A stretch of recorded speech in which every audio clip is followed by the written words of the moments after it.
Good afternoon and welcome to the Safer Communities Overview and Scrutiny Committee. In regarding to the implementation of the Welsh language standards, we welcome the use of the Welsh language at public meetings. However, as I have not received notice that any committee members or invited attendees wish to use Welsh today, this meeting will therefore be conducted in English only. For webcasting purposes, I believe that it would be beneficial to introduce the committee and members of the staff who are present today. They are from my left, Mrs. Jacqueline Tranter, who is the Corporate Scrutiny Officer. On webcasting today we have Karen Mayo, who is the Democratic Services Officer.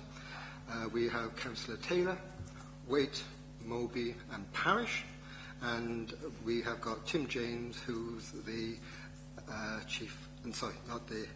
the legal officer, and Mr. Christopher Slade, the Democratic and Member Support Officer, and of course myself, who's Councillor Robert Kemp, who's chairing today's meeting. If we can move on to agenda item number 1, which is apologies for absence, please. Chair, we've received apologies from Councillors Ron Burnett and Wayne Tomlinson. Is there any other apologies, please? No? Okay, if we can move to agenda item number 2, which is the declaration of interest. Can I bring in Tim regarding the possible declarations to be made in respect of any of the agenda items, please? Thank you, Chair. Can I remind members that if they do have any declarations, they should please record them in the green folder of the register. I believe, Chair, you have a personal and prejudicial interest in relation to the report that makes reference to private sector landlords. That said, you have a dispensation from the Ethics and Standards Committee, which enables you to speak in relation to the subject matter of the report and any recommendations around it, but not to take part in the voting. Is that correct, Chair? That's correct, and therefore I have a prejudicial interest. Thank you. Sorry, Chair. Any other declarations members aware of? Thanks, Chair. Thank you, Tim. If we can move on to page number 3, which is the minutes of the last meeting.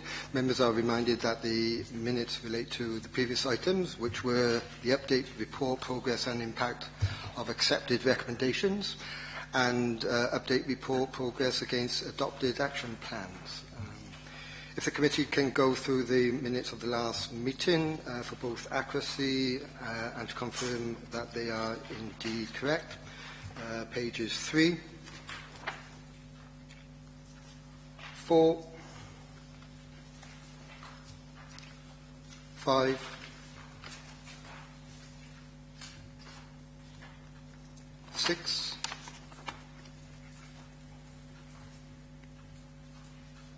7,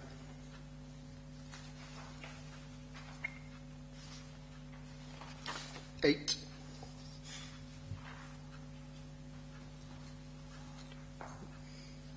9, and 10. Can I ask a committee member moves that the minutes are indeed correct? I move the minutes are correct, Chair. Could I have a show of hands? If in agreement, thank you. If we can go through them again to see if there are any further updates, and we can do this fairly quickly, I believe. Number 3, 4, 5, 6, 7, 8, 9, and 10. Thank you for that. If we can move on to page number 19, which is agenda item number 4, which is the action plan. Can I bring in Jackie to give us an update, or Chris in regarding the 2 action points, please? Yeah, thank you, Chair. I did circulate the recommendations and also sent them to the executive member for comment, but I've not had any responses yet. As soon as I do, I'll circulate them. And the customer satisfaction survey, we haven't yet had a response from the officer, so when the information is available, Chris will circulate it to all members. Can we ask why we haven't received that information as well by the officer? Because there might be just reason, but it would be nice to find out. Asking that we should say that we expect to have a response in time for us to consider it at the next meeting. You know, we're talking 4 weeks since they were sent, is really what I'm saying. 6 weeks since the last meeting. It's a reasonable timescale in which to expect a response, and we would like to have it.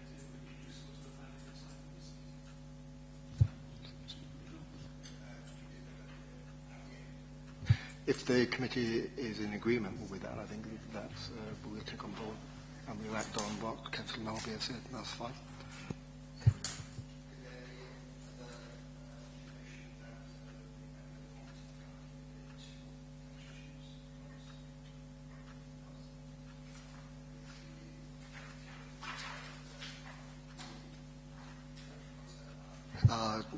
Noted. Can we go on to page number 22, which is the agenda item number 5, which is the scrutiny report itself, the Joint Housing Solution Service Collaboration Impact Analysis. If I can read out the scrutiny activity under 3.1.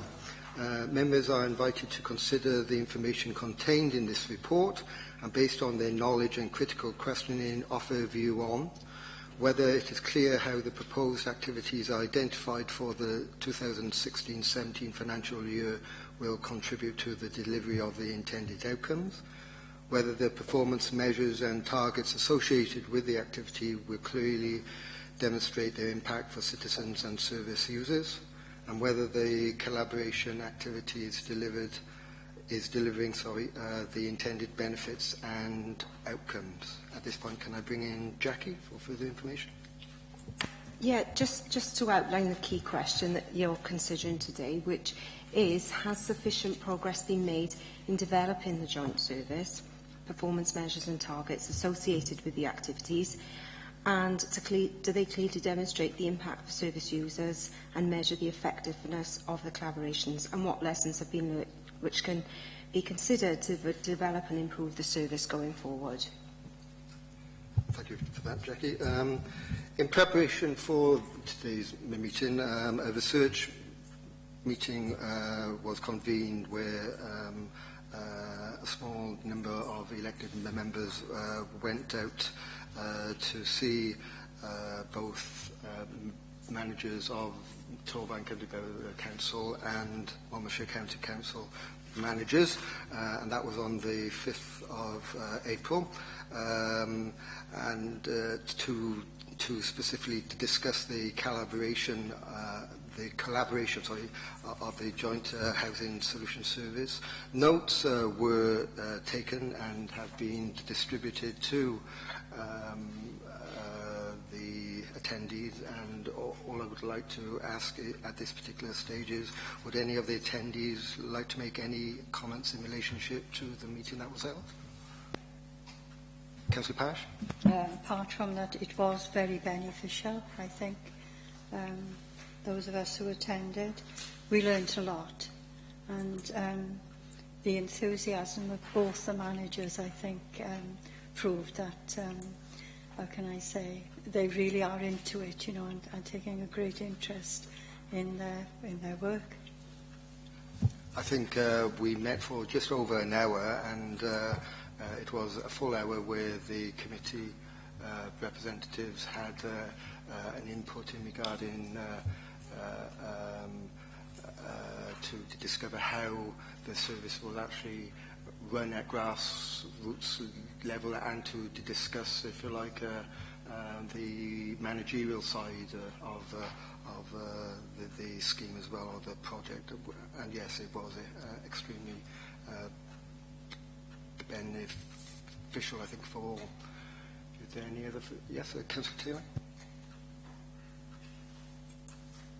Thank you, Chair. I attended as well, and the two officers that we met were very open and frank, and we led from the way that we were totally unaware of how all the situations worked, and that if we became homeless, where would we start? And they went through it, and as Councillor Kemp said, they were very honest and frank, and I think it was a very, very well worth exercise, and they answered all their questions very honestly. Thank you very much indeed. If we can move forward, in regarding the two officers which are going to be scrutinised today, we have Mr. Ian Bickwell, who is the Housing and Communities Manager. If you'd like to come forward,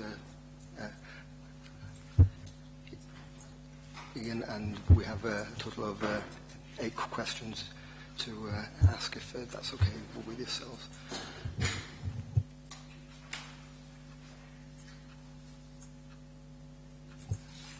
Thank you for attending. If we can turn to question number 1, which is for Councillor Norma Parish, please. Thank you, Chair. Hello, Mr. Baker. Now that the Joint Housing Solution Service has been in place for a year, do you think it's working? Can I start by thanking you for inviting me here today? I do appreciate that. I'll give a bit of context before I answer your question, because what we've learned from the exercise is what a complicated and involved process it has been, and I think probably between us all, I think there's been a few surprises within that in terms of the extent and some of the complications that we've had. But with that, in terms of a context, we've covered a massive amount of ground in I suppose it's 18 months if you include the period that we've been working. And probably if you ask me personally, I'd probably say that the timing of it wasn't great because of the change in legislation that we've had. But equally, the change in legislation was an area that we collectively needed to respond to. So becoming legal and aligned with the new legislation was paramount. So we've had this process of aligning ourselves with the legislation while trying to set up a brand new service and 2 new teams, and that certainly has had its challenges. But we've covered a massive amount of ground, as I said, within that. And I suppose the starting point is to say that we consider that we are legal, and I think that's been a key bit. We've also got new services. The fact that we've both got a dedicated private sector housing service is a massive step forward for, certainly for Monmouthshire. I know our needs are slightly different as authorities, but Monmouthshire as a council has traditionally struggled in terms of private sector landlords. Market rents are pretty high, so landlords haven't necessarily had to rely on the council. So the fact that we've now got that service in place is a real step forward. And the fact now that we've got pooled resources, again, I think that gives us extra flexibility, because again, I'm guessing you're aware that we've put our accommodation all into one basket, and so that's created extra extra flexibility. Within that, though, we've had not surprising, but there has been there's been a change in demand, shall we say.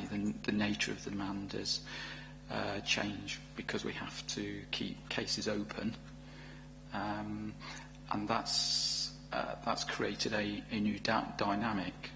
Previously, it was a homeless application came in, we investigated, made a decision, and closed it, and now we've got this process of cases remaining open while we continue to work with them and support them. And the number of cases, so at the last count, probably about between the two authorities, was around 200 open cases. So that's another challenge. So I still think we're very much in a process of adapting. Again, we've learned, or Monmouthshire has learned. We've learned things from you as an authority. For example, you'd got a well-established financial inclusion service. We didn't. We're benefiting from your IT system.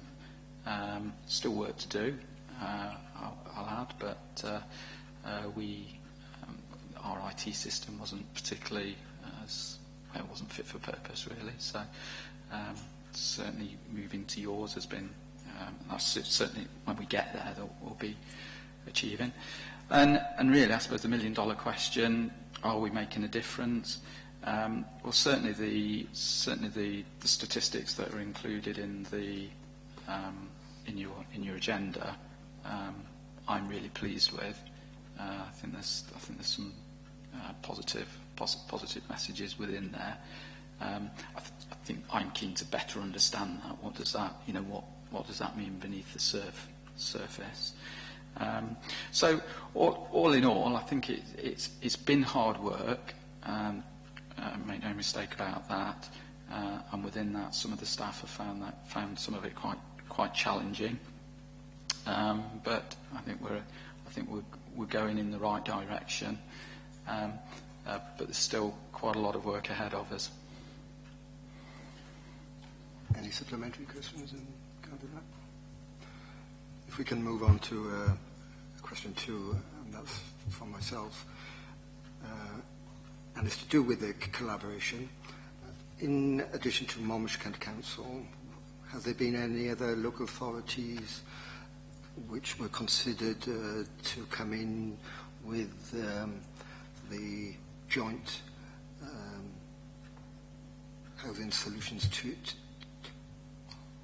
team, and in doing so make the housing solution service bigger?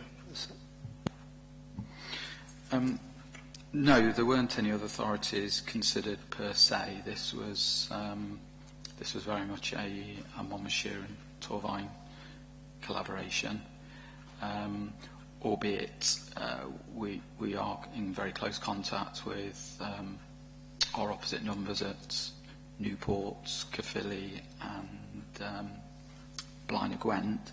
So we meet probably bi-monthly and obviously provide updates in relation to that.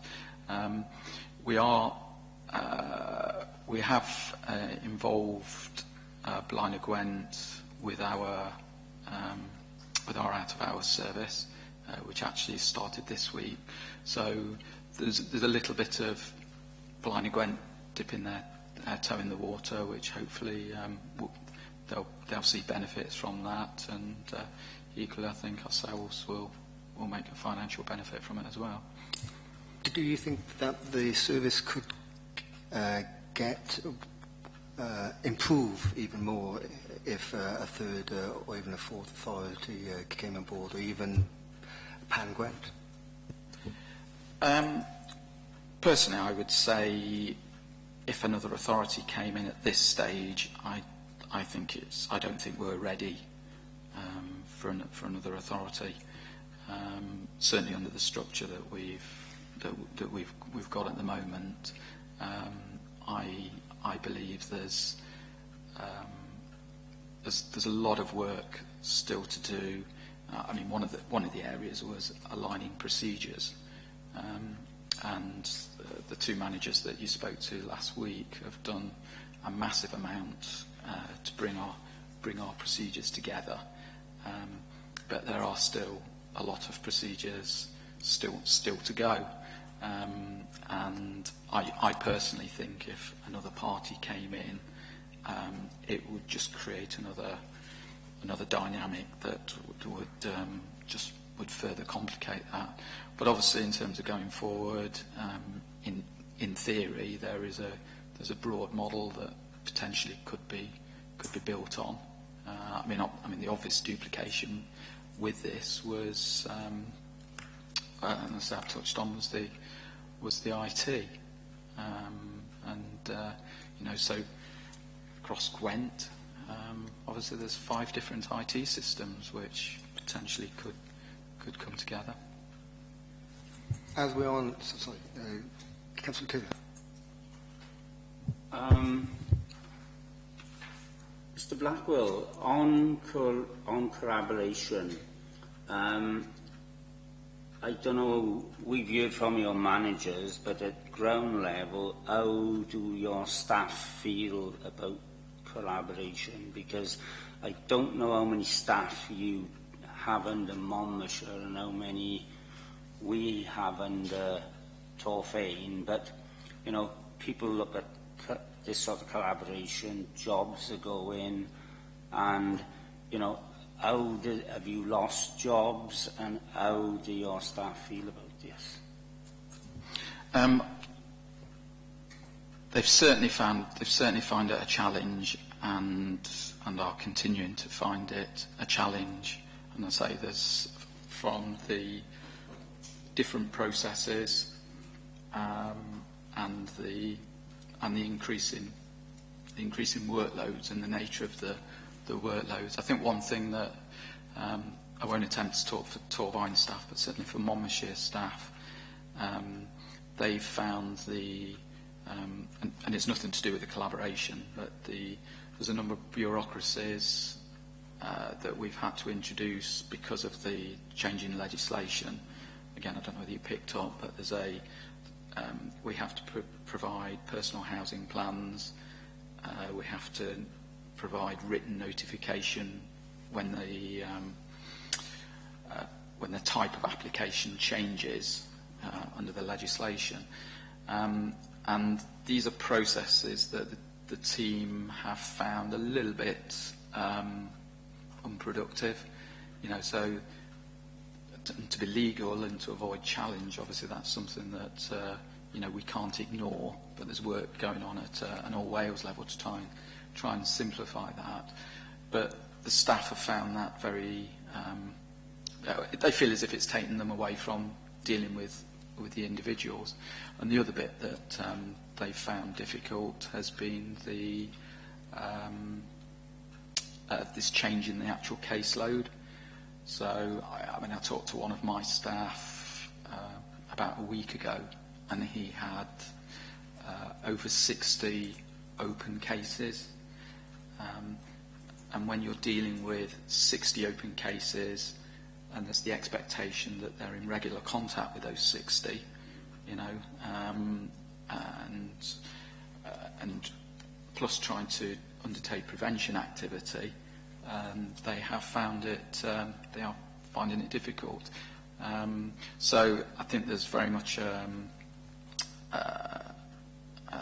onus on us as managers to again try and continue to support the staff, identify ways of increasing capacity, and I say hopefully get to providing that service that we all want to give. Because you mentioned IT twice in the last couple of questions, can we move to question number 7, which is specifically to do with IT? Torfaen County Borough Council has invested in a bespoke housing software ICT system for a number of years, which has allowed Torfaen to capture housing and homelessness information accurately and efficiently. you'll know that. Have there been any difficulties in the unified IT infrastructure operating across the areas? And how is the IT infrastructure provided by the SRS operating within the joint service? Well, when Abritas was shown to us, we nearly cried because it looked so good compared with what we've got, well, what we had at Monmouthshire. The system that we had at Monmouthshire was it had become out of date, and in terms of what had been set up, albeit it was a homeless system, it wasn't ideal. Lots of mandatory fields, and there was no reporting tool. So the opportunity to go into a much more appropriate system was just fantastic. And just to give you a feel of, if you like, a previous inefficiency that we had was that when we had to do quarterly reports to the Assembly, it was taking Karen Durand, who you met, several days to produce what we considered an auditable, accurate set of reports. So we were very keen and interested in, obviously, in the ability to go into Abritas. Again, it hasn't panned out quite as we'd hoped. So there is still work to do, but we are in a better position. Works great for caseloads. So if you're individual officers, not that I use it, but I believe that they find that that's worked well. What we haven't bottomed out yet is the ability to run reports. So as a manager, I don't feel able to press a button and get the reports that I completely need as yet. And obviously I appreciate that there's Abritas needed to be reconfigured for the new legislation, and obviously colleagues have been having those conversations with Abritas. So hopefully that will all be bottomed out. I think probably the immediate issue has been in relation to us the cost of buying into that service. We were previously, before joining up, we were paying 14, and now we'll be paying 10. But we understand there may be some additional costs, license-related costs, that we need to fund. So colleagues are in discussion with Abritas about that, and so obviously we're keeping our fingers crossed that those costs don't exceed what we were paying before. So that's probably the biggest risk in the short term. And what's your relationship with the SRS regarding IT? Is that working well? I think we need to do, again, I think there's another piece of work to do here. The two managers that you met did a lot of work with SRS to streamline it as much as possible. I suppose what you've got to appreciate is we've both got separate budgeting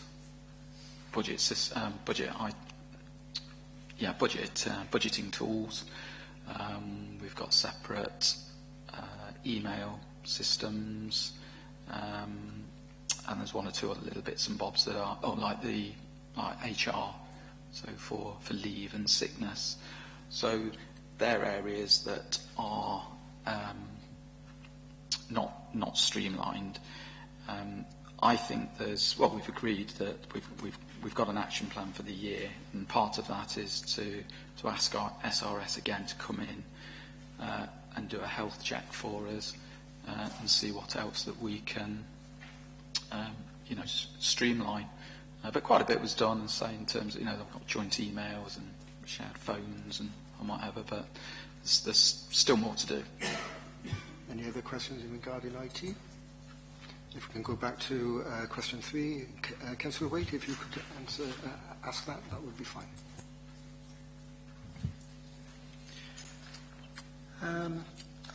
How did officers come to the conclusion as to which authority would manage which specific part? Basically, it evolved over probably quite a long period. Again, you might remember or be aware that we participated in a national arrangement through WAG about preparing for the new legislation, and a consultant, Andy Gale, was appointed by WAG to visit every local authority, and he did quite a bit of work with us, and over a period of time, the concept and idea of coming together, bearing in mind we were co-located, obviously started to emerge, and that started to take on a bit of shape.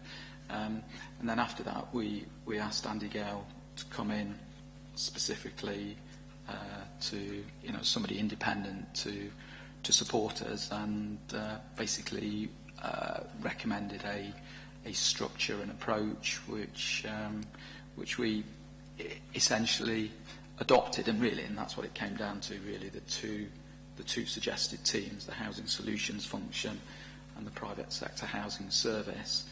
And in terms of, I suppose, leadership,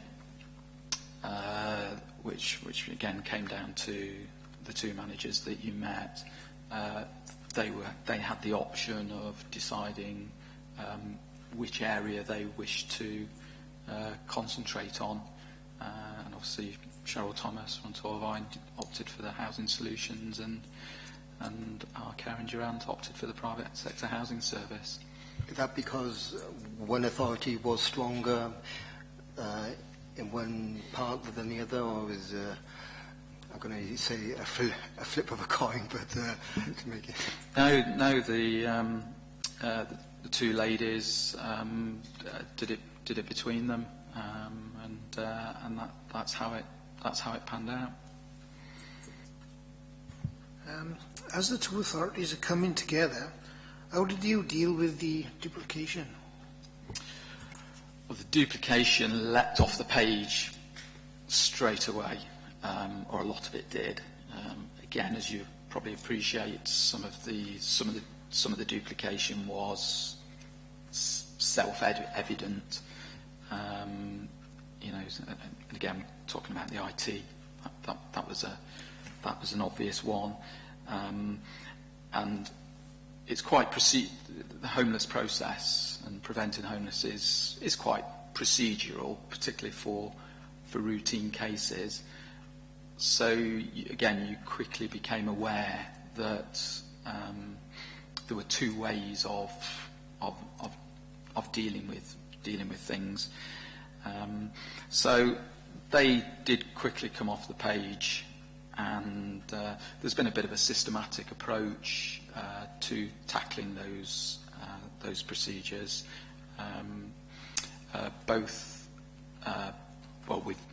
We've had the advantage. Torvine used we had some burdens grant money from the Assembly, and you use that to create a Housing Solutions Development Officer, who is essentially like a policy person, and she's done an awful lot of procedural work and interpreting of the Code of Guidance for us, and we've established a manual as well within the private sector housing service. I say the job is by no by no means done, and there's still work to do. I mean, I'll give you a good example. You've got a specialist young person's housing solutions officer, and as I sit here, I must confess I don't know a great deal about it, but obviously the advantage of that is providing a dedicated resource for young people who are threatened with homelessness. Now we haven't got that service in Monmouthshire. We've got a slightly different arrangement which we use through the Llamau Family Mediation Service, which you're probably aware of. So young people that come into the service are dealt with slightly differently, and ideally you want it to be the same.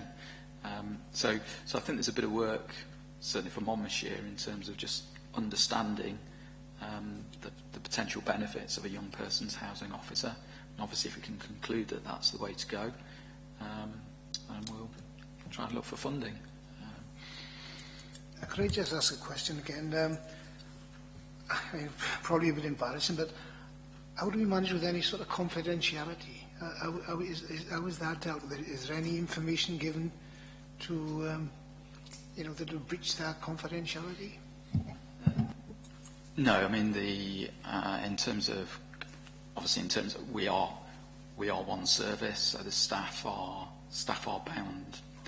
bound by that, and obviously in terms of sharing information between them is obviously critical to its success. So there's no issues there, and I'm confident that we're all legal in terms of that.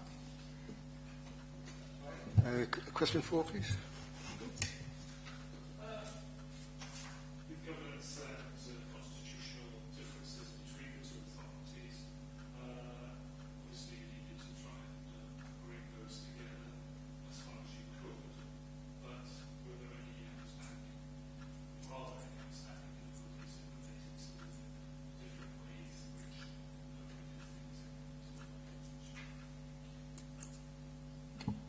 Surprisingly, I don't think there is a massive amount in terms of governance, certainly that's impacted on the running of the teams.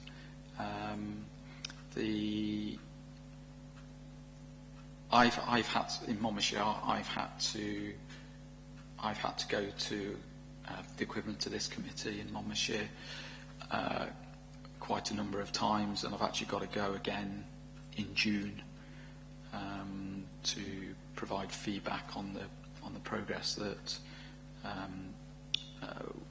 we consider we've made in terms of what have been the specific benefits and improvements to Monmouthshire. So I think I've been seem to have been more involved than from a Torvine perspective, but in terms of budget monitoring, performance monitoring, I can't really think of anything that has caused certainly barriers or issues. So, and I'd have no particular concerns going forward. Obviously, there was a decision made that there wouldn't be joint scrutiny, and that was something that probably going in I would have initially anticipated, but as I say, that hasn't seemingly caused any issues at all. So for me, I think we're, as managers, we're still learning and still refining our approaches in terms of, if you like, our low level internal governance, because I think that really is key. And we've got, again, I'm guessing it's been shared with you, but we've agreed a service improvement plan for 16-17, and obviously that is our basis for going forward, and there's a focus of the conversations that we all have. Just a quick follow-up. would having joint scrutiny actually save my viewers? For the benefit of the viewers, would having a joint scrutiny committee, would that save some managerial time? I think only marginally. I mean, I suppose to answer your question in black and white, yes, it would. But it's not been. I mean, I only go to select typically every 6 months in terms of the service. So it would be a marginal benefit. I'm going to bypass number 5, and can we go on to number 6? Councillor Parish, please. We know that further development is required to implement an adequate joint performance framework. But what are the benefits of having a joint performance framework? And 1 year into the service, what additional areas are coming to the fore to assist with the future development of the service? There's probably two main areas for me. And again, this is a personal view, not necessarily speaking for everybody. Obviously, I'm charged with continually seeking to achieve improvements, and as you'd probably expect, financial savings have been a key part for me, and I've got financial targets going forwards into this financial year, which I need to deliver through the service. So the main benefit for me really is trying to learn from each other. Again, if you look at that table within your report, obviously that's making reference to. Well, let's use the number of cases that have gone to full homeless duty. Now, for me, what I'm keen to understand is why has that happened in Monmouthshire? Is it because there's a lack of, is it because there's a service gap or a service barrier or whatever? And equally, there's a number have gone to full duty for Torvine. Is that for the same reason, or is it for different reasons? And for me, it's sitting down and really getting that understanding. And once having got that understanding, can we translate that understanding into an improvement? So that's how I'm viewing it. I think the other area that, and this is probably an area that I personally again don't consider we've made the progress that we set out to do, and that's really understanding the impact on our clients. So there is a process that's an operation to capture service satisfaction. It only started jointly probably just after Christmas, and it's reliant on, as I understand it, it's reliant on questionnaires being emailed out to applicants. So what we need to, I suppose, will that be sufficient? Again, I don't know whether that will be sufficient. But if it's not sufficient, how else do we capture the views? Because I know the customer's journey has changed from a year ago. So they're coming into the system, being dealt with by one team, being transferred to another team, and then hopefully a satisfactory outcome at the end. But I still think there's some analysis that we need to do to better understand that, because as I say, we want to and hopefully should be delivering a better service. But that's the main area for me. It's like comparing how it's working in Torvine, how it's working in the same services working in both counties, and really using that information to better understand what we do. Yes, feedback is important from your clients. I mean, as you said, that's the only way you know if it's really working. Are all clients asked to respond to this, or is it just a percentage of your clients? No, certainly the way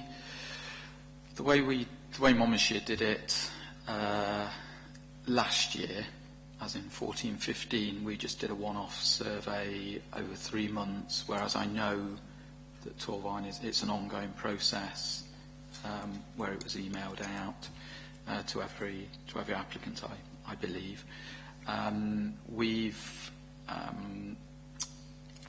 Torvine carried on that procedure during the year, and then it became joint, say probably around January, I recall now. So we've done Monmouthshire. We've done some face-to-face interviews using that template, as well as it being emailed out. For me, just concerned. Sorry to cut you off. I know this only relates to Torvine, and it is another question in regarding the customer satisfactory, if like, for the 1st of the 4th, 15 to the 31st of the 3rd, 16, i.e. the 1 year, and this is Appendix 5, and I know this is in relationship to Torvine only. If like there's only been 29, if you like, respondents out of a caseload of 743, if like, which is extremely small, and so are Monmouthshire's respondents at the same level in regarding the low numbers? As I sit here, I don't know, but I would suspect it probably is on the basis of us starting in January. But I know, I'm pretty sure that probably relates to emailing out. For me, the emphasis, or there's probably more likely to be success in terms of having face-to-face discussions. Is there any other way of increasing the respondents, if you like, at the end of the day? I believe there is. I think there's. You've got an opportunity when we rehouse people. So there's a sign-up process. So at the sign-up process, you could ask every single person, what was your experience through the housing, through the housing solutions process. For people actually in temporary accommodation, we do visits. Some, depending on the accommodation, they're visited more. Some are visited more often than others. But, for example, people at Nethercourt or our hostel in Monmouth, we're there regularly. So again, there's opportunities to knock on the door or catch people in communal areas. Plus the good old-fashioned ringing people up. And I say the survey that we did 18 months ago. Oh no, it was just over a year ago. We telephoned a lot of people as well, because equally there's the opportunity to get that, I suppose, that added extra that you won't get from from a piece of paper. The one thing that really did come through to me when we did that was, because I think if you ask the team, ask a client what they think about the homeless service, they would probably turn around and say you'll get really good praise if you accept duty to them and offer them accommodation, and you'll get criticism if you don't offer them accommodation. What we actually found was that quite a lot of clients said that making them safe was important, the ability to have their children So we got different feedback that I probably hadn't expected at the time, and I know certainly from a few of the returns I've had from Monmouthshire over the last month or so. Again, we've had a few of those similar comments. It's not been necessarily about you've given me a property. It's the background reason to being given a property, and so I think there's a lot more behind the impact that we potentially can make. Any other questions on that?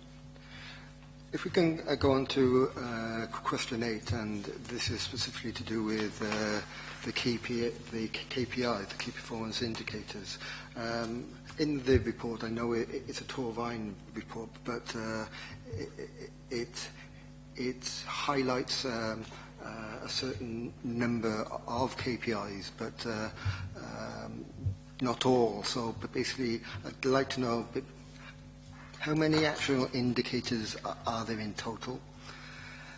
How are the indicators helping to manage the collaboration? And do the indicators show that services are being delivered to those in need? I couldn't tell you how many we've got, but within this document there's now a template of there's a suite of indicators for both the Housing Solutions team and the private sector housing team. And again, this is me talking. My personal view is there's information this should help inform not just how well we're doing, but it would also help to inform our understanding of how the projects work. So for example, I know that it's a risk to both authorities to have empty properties because obviously because of the rental implications. I believe that we both need to know that. But perhaps that's not the sort of information perhaps you would necessarily need to be of course it would be public, but you wouldn't necessarily use that as an indicator to say how well we're doing. But so the indicators within this improvement plan are what I consider both performance and both service activity.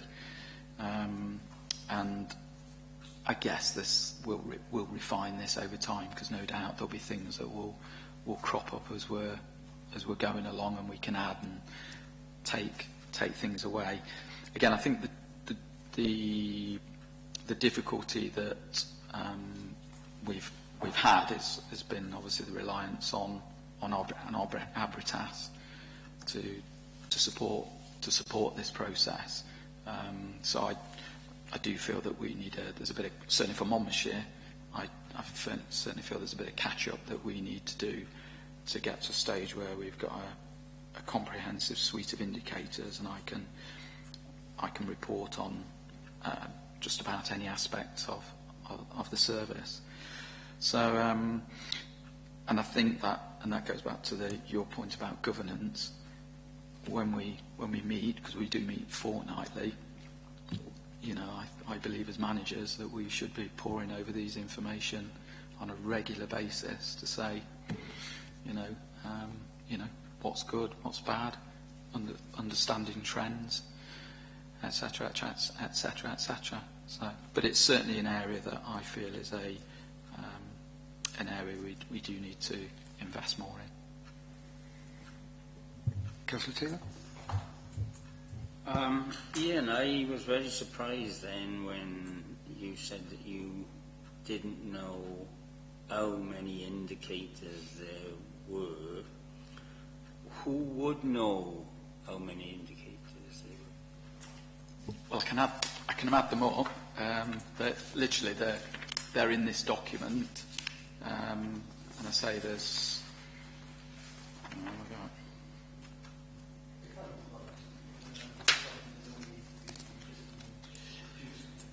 Yeah, we probably started talking about it in January, February, and completed it in end of February, early March. So there's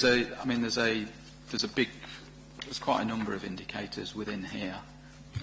I think as soon as ELCA comes in, we can specifically ask for the document to be forwarded to us, if you would, like Councillor Taylor. Yeah, because my other question, you know, if we're not sure how many indicators, the next question was, how are the indicators helping to manage the collaboration? And I think that's the key area in terms of our discussions as you know, when we meet fortnightly and regularly with as managers, because we should be using this information to directors, informers, and I don't consider we've done that sufficiently as yet. I say part of the issue has been around the ability to produce reports and produce information. Any other questions? On behalf of the committee, could I say thank you for attending? I think that concludes part one. If I could ask if we could pause the webcast for 2 minutes for a comfort break, and obviously we'll then get ELCA, who's the Torvine representative, in. That will be fine. Thank you. Stay for the next bit, or? Well, no, it's just whether you don't need to.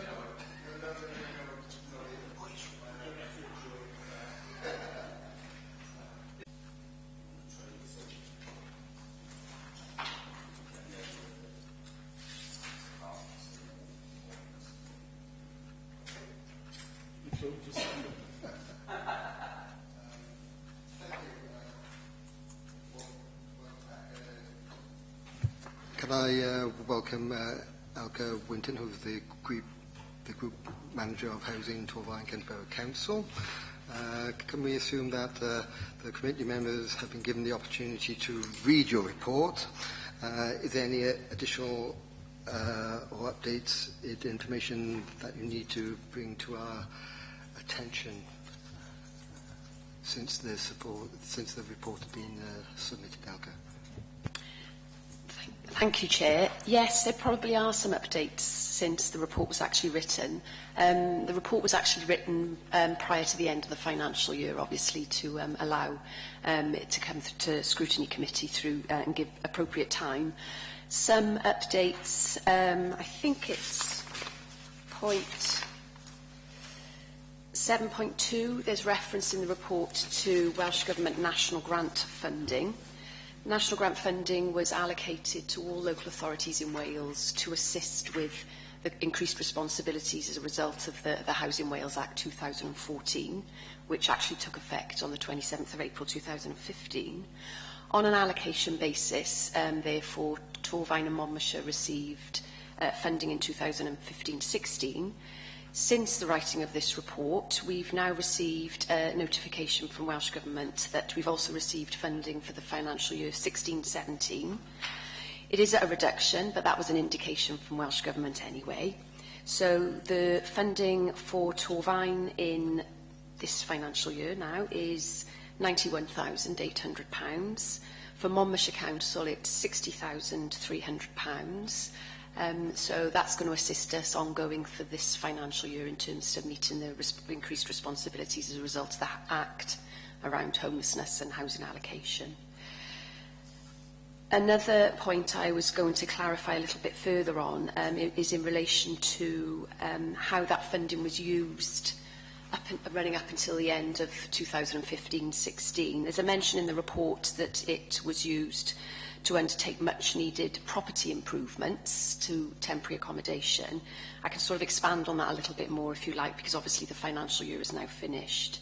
I know there's a question coming up on that, so I'll leave that one, shall I? Okay. I think that's the main.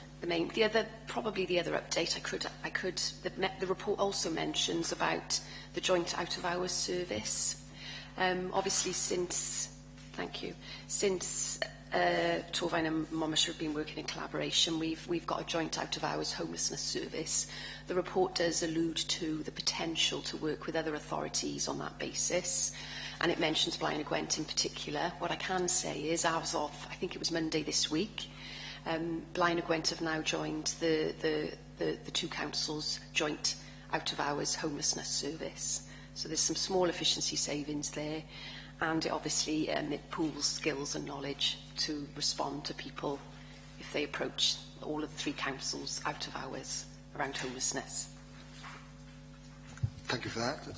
If we can move directly on to the questions, could I call Councillor Parish to answer ask question 1, please? Thank you, Chairman. Now that the Joint Housing Solution Service has been in operation for a year, do you think it's working? Yes, I do think it's working. I think where we've benefited is greater resilience in particular and greater flexibility, not just for both local authorities but for both teams of staff. I think we've been able to learn off each other. I think we've been able to develop a more consistent approach, and I think that's part of the purpose of the Act as well, is that all local authorities in Wales are quite consistent in how we approach homelessness and the provision of accommodation. We've made some efficiency savings, and we hope to make some more into the future, but I think in the main it's probably around learning together, better resilience, flexibility, and things such as a greater staff coverage if people are either not in work through absence leave or through holidays, but also reduced duplication, so one attendee at a meeting rather than two, etc. So there are lots of practical elements to day-to-day operations that really we do see the benefits.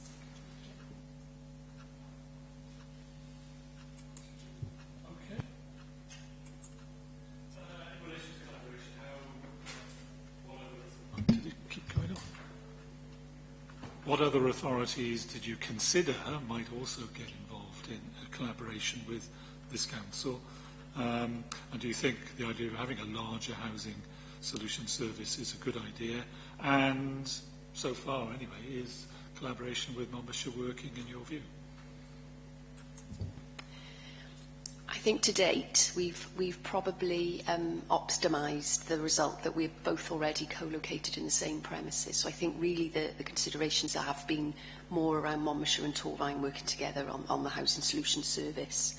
We obviously benefited from when County Hall, the exit from County Hall, which was shared by Monmouthshire and Torfaen staff. We actually agreed then that actually was quite useful to sort of share premises.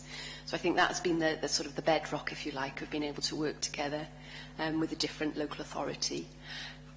I'm sure we would be very open to looking at working with other authorities as well.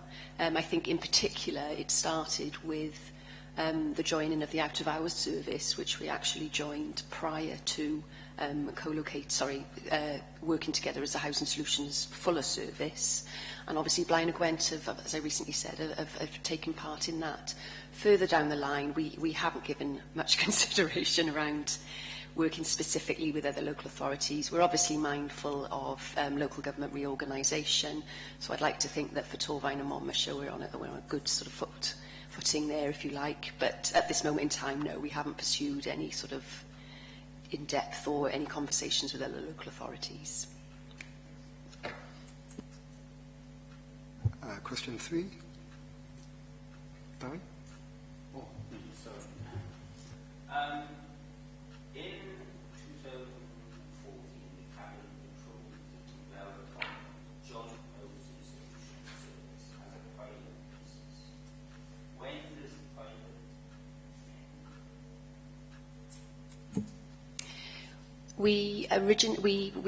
A joint service report went to Cabinet, as you said, in 2014 on the premise that we would also develop a memorandum of understanding as well.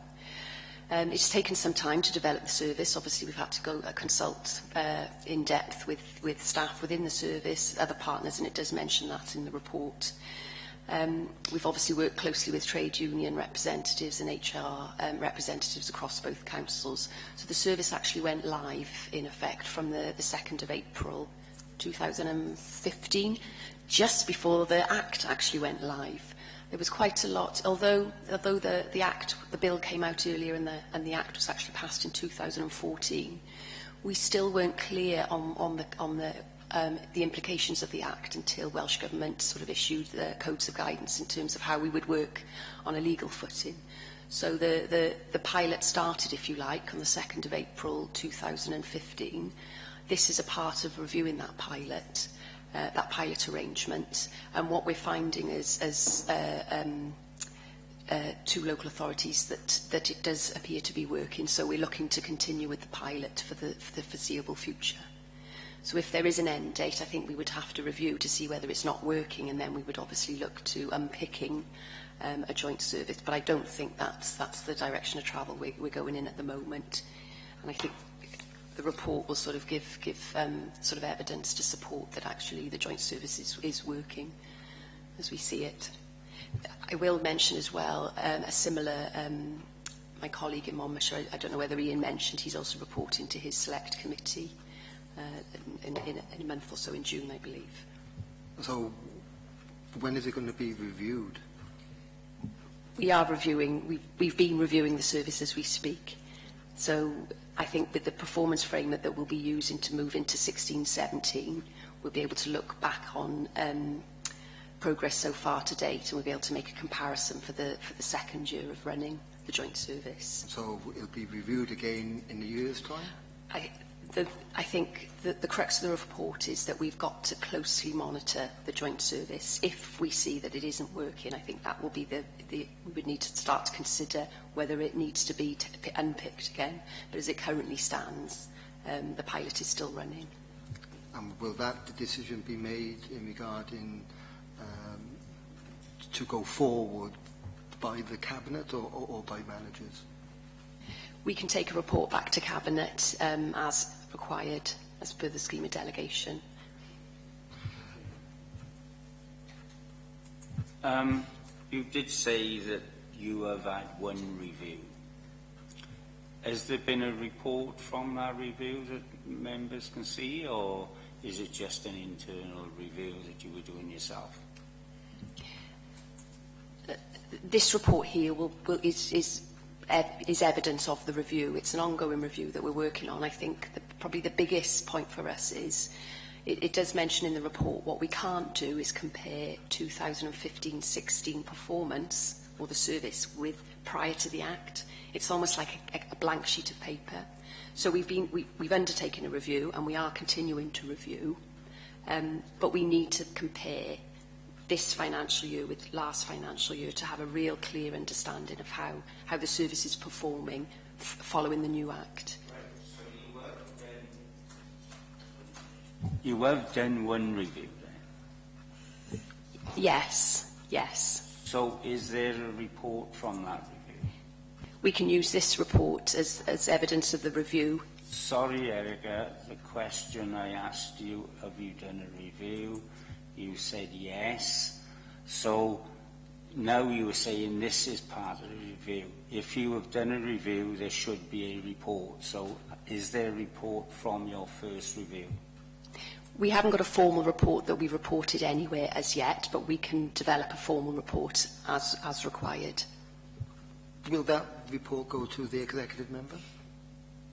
We can circulate to the executive member, we can circulate to senior management teams as required. And so to date, has the executive member received any report? Not to date, the executive member hasn't received any report, not on the joint service. So when is the likelihood that the executive member will be receiving a report? Or what sort of timescales? It may be a recommendation of the scrutiny committee to recommend that we formalise a review report to the executive member following this scrutiny session.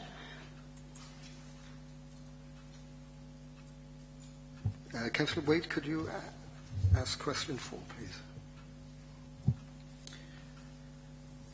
How did officers come to the conclusion as to which authority would manage which specific part? As two authorities were coming together, how do you deal with the duplication? In the report, and it's part of the Memorandum of Understanding, there is a clear two-team structures that work very closely together to deliver the Joint Housing Solutions Service. In terms of who managed the functions within those teams, we were required to follow HR practice. So, for example, all the officers in scope already delivering those functions separately across the two local authorities.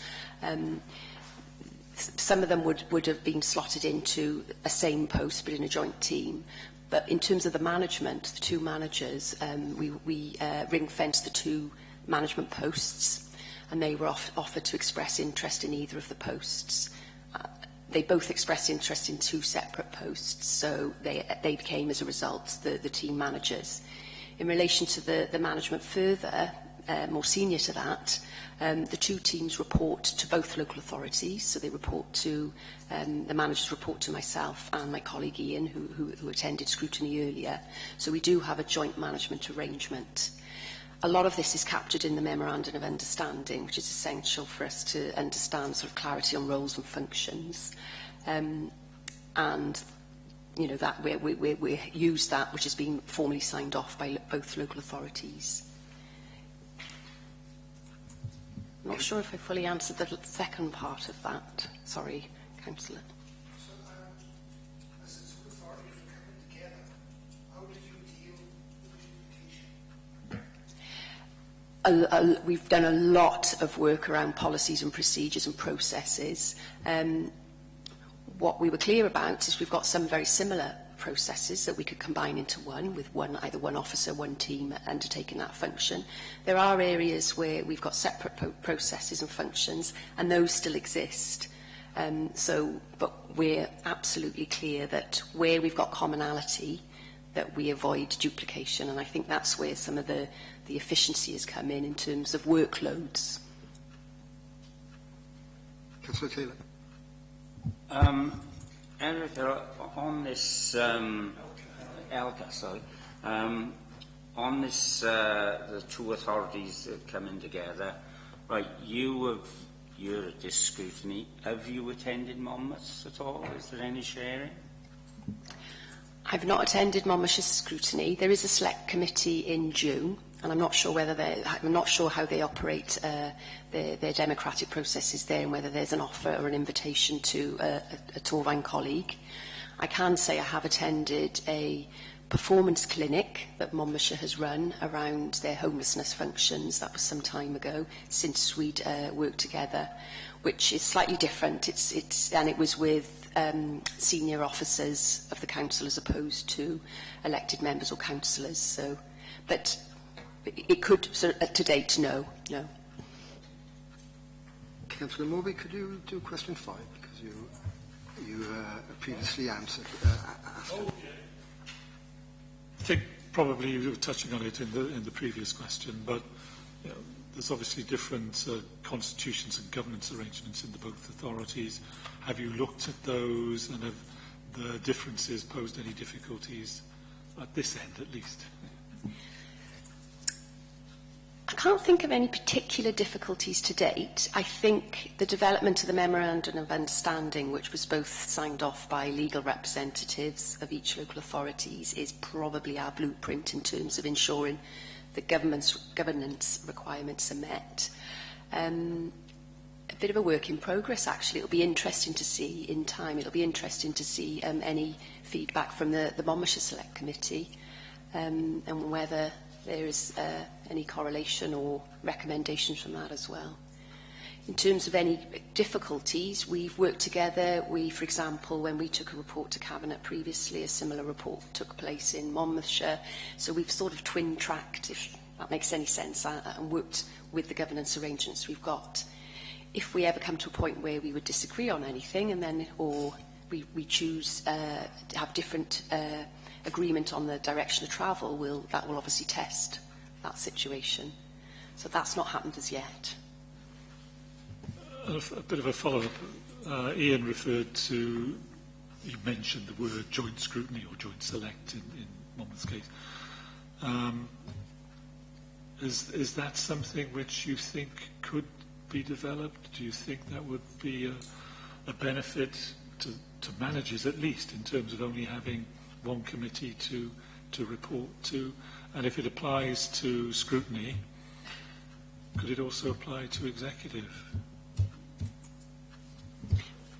Very interesting question. Not really my gift to answer in some respects. Yes, I think there is obviously scope for that. There's degrees within that, isn't there? I think a joint committee scrutiny select meeting, we have discussed that in the past, whether that's any whenever possibility there. And similarly, in terms of officer provision, that's another conversation as well. Interesting how that will pan out in time. I honestly couldn't say. Especially as it's to do with duplication as well, if like it's a duplication across all levels, isn't it? If we can move to question 7, Councillor Taylor, please.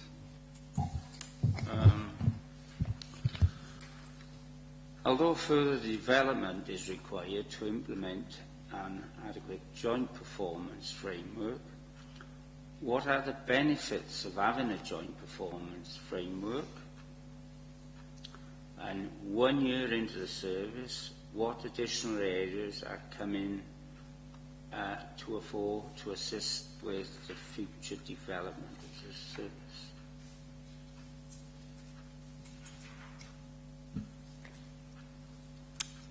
There is benefits to having a joint performance framework. I mentioned earlier, alluded to consistency of service provision. I think that's one clear benefit where we can very clearly compare ourselves across 2 authorities. I think that's important, and I think that is a direction that we need to go in across Wales, not just for Torfaen and Monmouthshire. With one single framework, performance framework, we can reduce duplication as well around reporting. So we're using one ICT system which captures information. So that reduces duplication. It means that we can compare performance easily across both Torfaen and Monmouthshire. We still revert back to our Ffynnon and our Monmouthshire respective performance reporting. What we're clear about now, though, is developing a joint SIP is really important for us so that we can identify areas of performance and priorities across both counties. And I think that's another benefit for us as well, is that developing a joint SIP, which we are developing as we speak, joint performance measures, aside of the Welsh Government statutory indicators. So other indicators that are important to both local authorities in relation to the Act. And there are some indicators mentioned within the report that sort of talk about what we want to ensure that we capture both from Torfaen perspective and Monmouthshire. In regarding questions 8 and 9, we've contacted ELCA for a written response which we have received, but so if ELCA could answer the question 8, which is, although separate local authority budgets exist, managers are able to approve spend that is associated with the neighbouring local authority. How is this carried out, and are there any drawbacks? We adopted for the National Grant Fund, Torfaen acted as treasurers for that pot of money for 15-16. In terms of, the report talks about how both managers are able to sign off payments for small levels of payments. In terms of making sure that that budget is closely monitored, we still apply our respective accounting regimes, if you like, but perhaps more importantly is we have to report on that particular budget, which was the only pooled budget we've used to date. We've had to report back to Welsh Government in relation to their grant terms and conditions, so we have to report back quarterly, and they monitor the budget very closely. And similarly, Welsh Government reserve the right to come in and actually audit that grant budget if and when required. So we follow the grant terms and conditions because it is a Welsh Government grant. So there's quarterly monitoring in place, and the 2 managers and other senior managers, we meet and monitor it closely. And number 9, regarding, again, the resources budget and income generation. The Welsh Government jointly awarded 277,896 to both Torfaen County Borough Council and Monmouthshire County Council from its National Grant Funding Alliance allocation.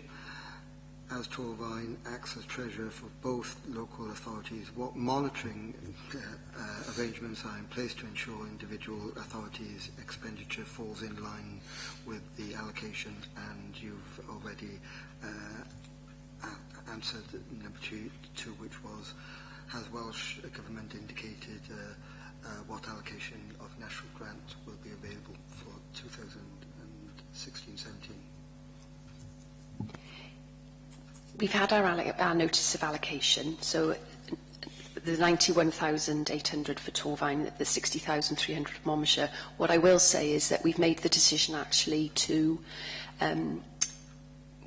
where the monies will go back to separate local authorities for this financial year. We did recognise actually that having it within one pot, we still had our separate accounting, so it was one of the areas that we felt actually we were encouraged to do a joint bid with Monmouthshire at the time, and we recognise actually it's one of the areas that it lends itself to being separately budget managed, so that's the decision we've made for 16-17. Councillor Taylor? You said that Torfaen had 91,000 and Monmouth 60,000. Do you know how these are allocated? Is this because we've got more homelessness in Torfaen than Monmouth? Because, you know, it seems a big downfall from what Monmouth got to what we've got. Welsh Government use an allocation formula. It is partly based, to my understanding, on deprivation and poverty type indices. So typically Monmouthshire often does receive less grant funding on allocation basis on certain types of grants. So I think that's the main reason. Councillor Ten. Councillor Parish, please. Thank you, Chair. You did touch on this earlier about property improvements on the same subject, you know, as the last question. And would you like to expand on that now for us? Thank you, Councillor. Yes, the National Grant Fund has enabled us, and it was part of our bid to Welsh Government, to improve and deliver much really needed improvement works to some of the council-owned temporary accommodation. So the 2 blocks of flats that the housing services manage, we've undertaken significant improvement works. In the main relating to, there's 2 blocks of flats which had 13 units of accommodation, which is made up of flats, bed sits and 2-bed masonettes. When I say unit of accommodation, a household. We've converted one of a former old office back into a unit of accommodation, which means that we've got more property available, which is good for us. We've replaced a boiler, we've updated, improved the CCTV, we've strengthened and put in new external doors, and we've done some refurbishment inside and some external improvement works. Some of those types of works are not the type of work that we would do on an ongoing year-on-year basis, so we would plan them into our planned maintenance for probably the medium to longer term. So sort of cosmetic decoration we may need to repeat more frequently, but whereas some of the more sort of renovation type works is not as frequent. So it's really helped us in terms of making sure that we invest in a property that we rely so much on in terms of providing temporary accommodation for homeless households, so it's a much nicer and safer place to live. So that's the main area in terms of improvement works. Have you got any plans for the coming financial year? We have an ongoing repairs and maintenance programme, which Nethercourt and other properties feature in. But this would form, those types of works would be more our future planned programme of maintenance, because it's wear and tear. We shouldn't be replacing doors every year, etc. But we do have a reactive maintenance and response service that would still exist, and these properties, as others will benefit from. Are there any plans for more accommodation of this type? Absolutely. Not necessarily council-owned. We do have a portfolio of private rent properties where we work with private landlords. There was a report to scrutiny quite recently around our private rented sector and development in Torfaen, and a part of that links very closely to the private sector housing team within the Joint Housing Solutions Service.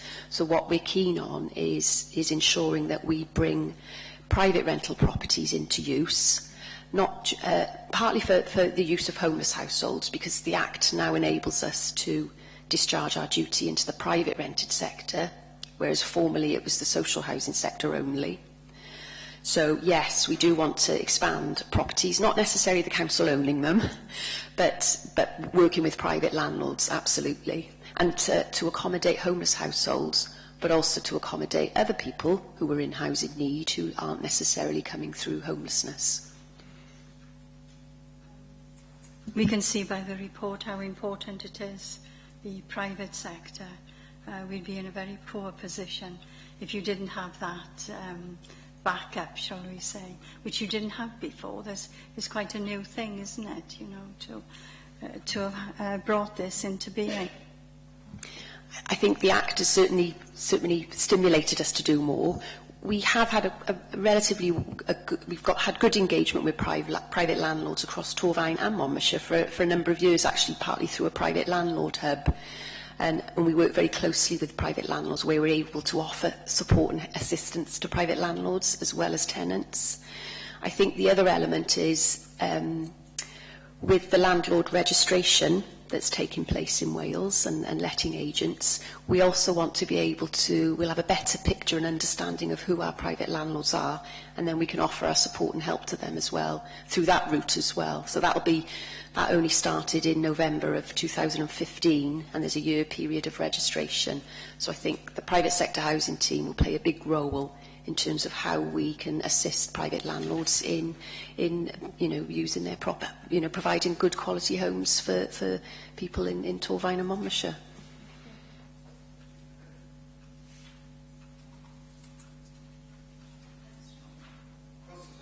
Councillor David.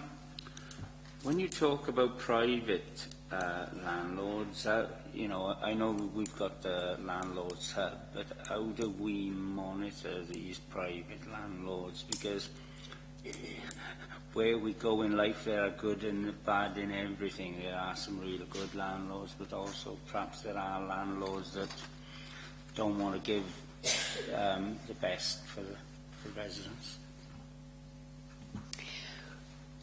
We have a landlord database which we use, and we're working very closely at the moment with Rent Smart Wales. They're hosted by Cardiff Council, and they're the licensing agency, if you like, or the agents to register that landlords and letting agents are registering with. So we use the database, the information we've got to try and engage with landlords. So that's an ongoing process. I think through the registration process, we'll be able to engage with more. However, we have to rely on our environmental health colleagues around their role in terms of enforcement. So if private landlords who are renting out properties inappropriately and the properties don't meet, for example, the Housing Health and Safety Rating System standards, Category 1 hazards, etc., we rely on our colleagues for their work around making sure that those improvements are made, and we work closely on a day-to-day basis with our environmental health colleagues. So they're playing the enforcement role, but what we're trying to also promote is that support and ability for landlords to have a service that can help them to ensure that the properties are good and the landlord services are fine. And we can obviously manage properties for landlords, and that's what we do already through the private sector housing team. Question 11, please. Thank you. Torfaen has invested in a bespoke housing software ICT system for a number of years. And this has allowed Torfaen to capture housing and homelessness information accurately and efficiently. Although the system is working well, or seems to be working well, has there been any difficulties in the unified IT infrastructure operating across all areas? And how is the IT infrastructure provided by the SRS operating within the joint service? There has been a number of challenges around ICT development over the last, prior to the leading up of the launch of the service, if you like, but since the service, on a number of issues really. One, it's embedding the requirements of the Act into a system. So obviously there's a lot of work being undertaken around systems development. The system that is used by Torfaen Council and now shared with Monmouthshire is a well-recognised it's a well-recognised housing system. We also use it for the Common Housing Register as well, so we've used it for a number of functions within Torfaen. There has been, in terms of building the system, that system had to be built around the Act, and there's still ongoing work around that, and it's also had to be built to be able to use it for another geography or for Monmouthshire. I think probably there's been less difficulty around building the system for Monmouthshire's use because they're looking for the same information as ourselves. Whereas I think for embedding the Act, there's been a number of challenges around that. There are a number of local authorities who use the system in Wales. And Newport, for example, used the system, and they were one of the first people to try and test the changes of the Act. We're one of the second in Wales, and there are another number of local authorities that will be following us. So we're learning as we go along in terms of building the system to accurately reflect the Act. But as it is, we can report off it for both authorities. It's working, but there's always going to be, improving it as we go along. I will also say as well, we're working to the Code of Guidance that was issued at the time in April 2015. Welsh Government have since issued, it's mentioned in the report, another Code of Guidance which took effect from March of this year. So we have to make sure that we can make sure the system lends itself to that as well. Around the SRS role, we still rely on SRS for more as sort of day-to-day operational practices. Obviously, we benefit that SRS also serve Monmouthshire as well, so that's helpful. SRS don't provide a bespoke housing system, so we rely on that system for the main functionality, if you like, around monitoring homelessness and use of accommodation, but we still rely on our separate other systems. We've got different financial systems, things like that SRS may or may not support. So there's still areas where it can be a bit difficult at times, but I think because we've got the same main system that we use, I think that's been a really good move and a good way forward. So we can pull one set of reports off now, and we don't need to report separately. We can have one person reporting rather than two. We can do analysis across both counties, or we can pool it together. So, and we've developed a system to meet the Act once rather than twice. That makes sense.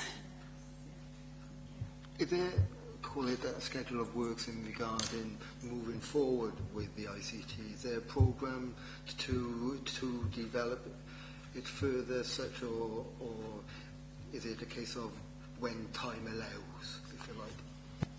We've got a dedicated post within housing who one of their responsibilities is around the ICT development. So we talk very regularly with the ICT provider, and there is a programme of works or a project plan.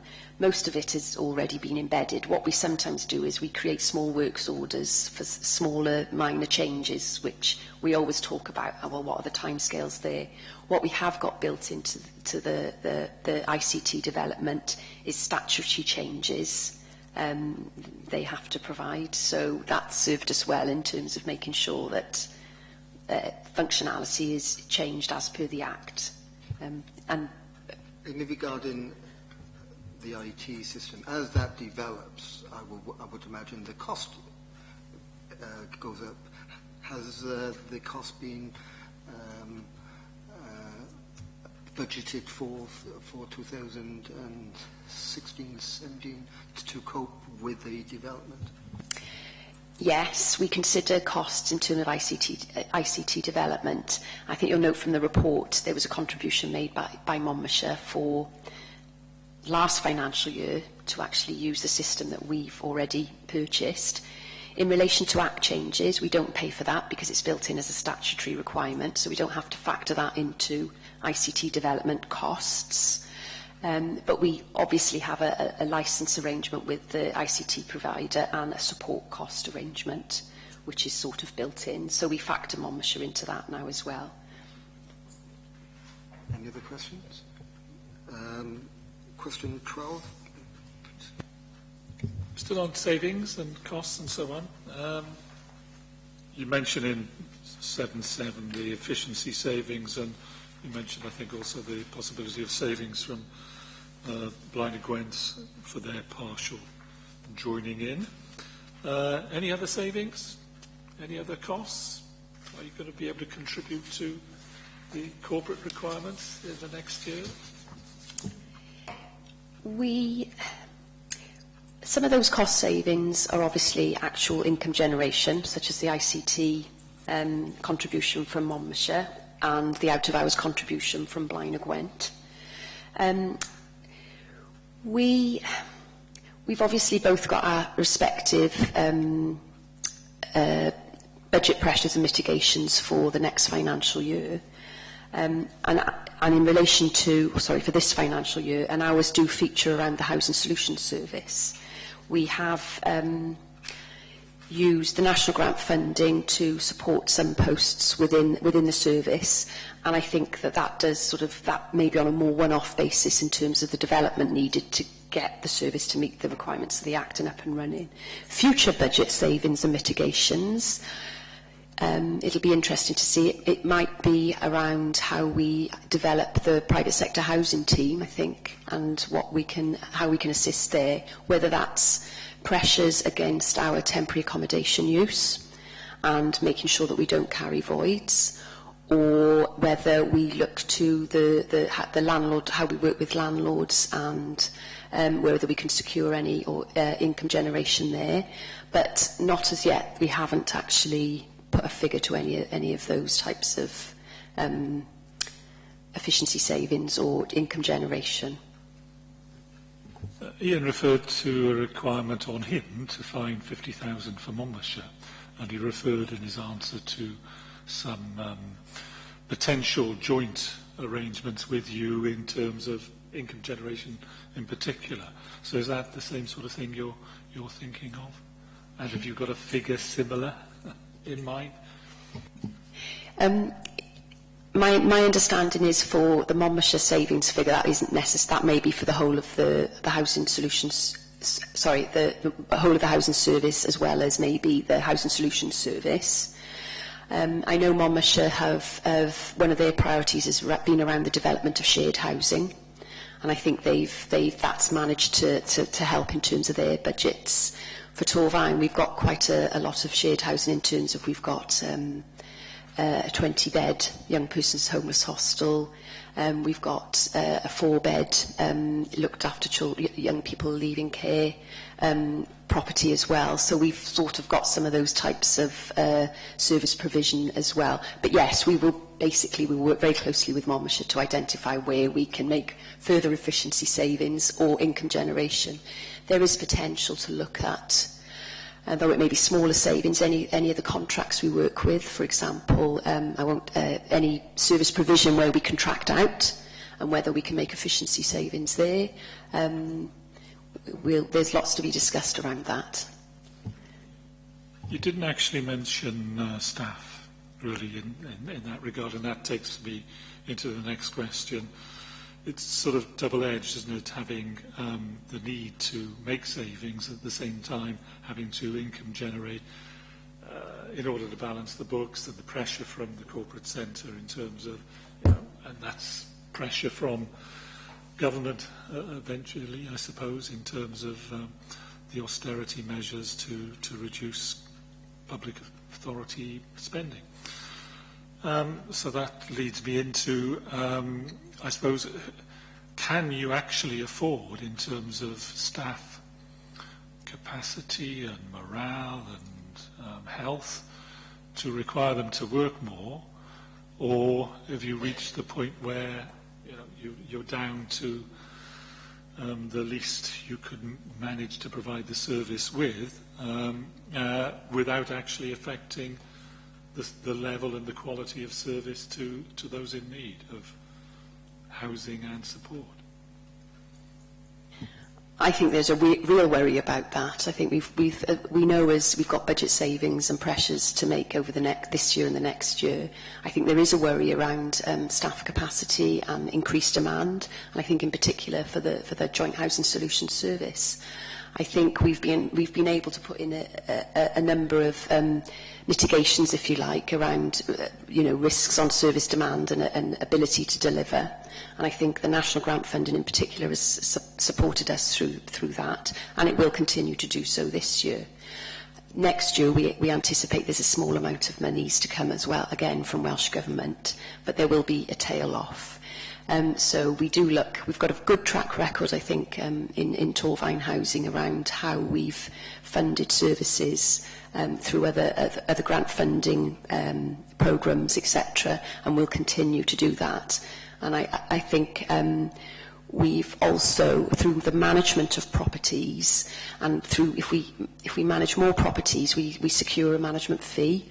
So by growing the stock, I suppose, of it, particularly in the private rented sector, and I think this will be something Ian is keen on as well, is we may be able to secure more income that we can actually use to fund housing management staff. So that's another area which we already do to a degree, through the management in Torfaen and Monmouthshire, through the management of shared housing, our council-owned housing, through where we manage private landlords' properties on their behalf. That derives us an income, which obviously helps pay for housing management. So that will be something we're keen on growing, I suppose, if you like. And I think that's where we need to further develop the private rented side of the Housing Solutions Service. Can I go into number 15, which stays on, if like, the national grant of funding, basically with the knowledge that there will be an anticipated reduction in the national grant funding for 16-17, as we know, and it has been noted that there will be gaps in essentials service frontline provision as well. How will these important employed positions be funded in current funding streams become too restrictive or cease in the years to come, especially if there are essential front lines services? How will they be funded in the future? Partly working with developing the service further to generate more income, so for example through housing management, as I just mentioned, but also around other funding streams. Both housing services in Torfaen and Monmouthshire do receive funding through the Support and People Programme grant.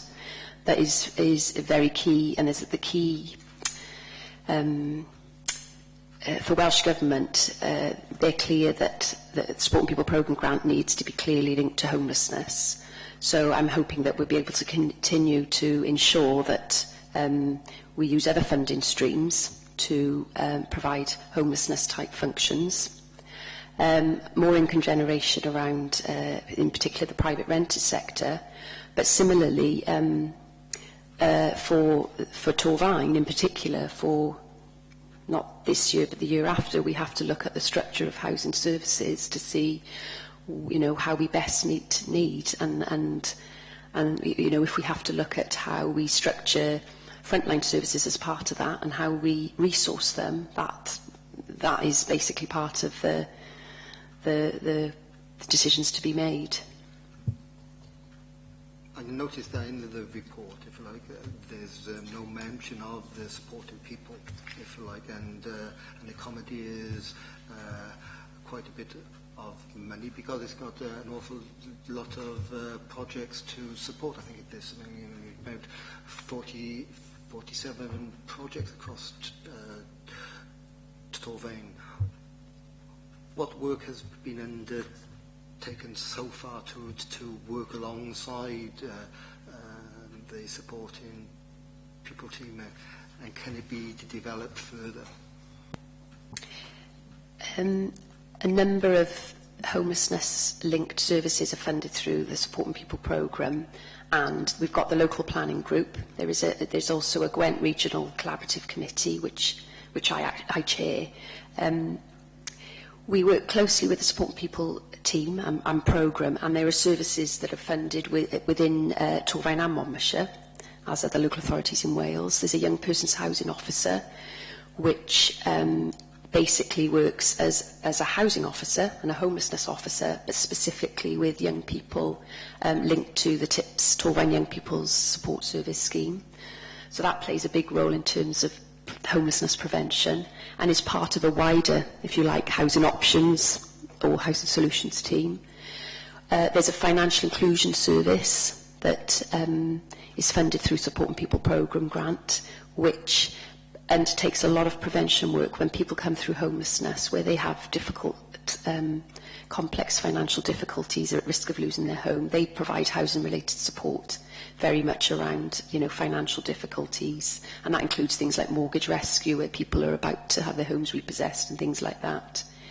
So we would certainly continue to work with those. And then we work obviously very closely as a joint housing solutions service with, for example, the young person's homeless supported housing in the borough, and similarly colleagues in Monmouthshire do the same. Within Monmouthshire they have a Supporting People funded gateway service sat within housing services, so again referral routes to support providers who play an absolutely essential role around prevention of homelessness. Similarly, as when we work with clients around that homelessness prevention, each client will have a housing plan, a personal housing plan. We've got the same plan for Torfaen and Monmouthshire, and part of that plan will be identifying which support provider will be part of preventing their homelessness if support is needed from a housing related support provider. So the processes are very, very streamlined and embedded, and there are a number of other services that they work very closely with that obviously provide part of the package of prevention, if you like, for clients across both counties. Some of the service providers are the same, some are slightly different, but then we sometimes that will be the case. And Councillor Wade, could you answer number 14, please?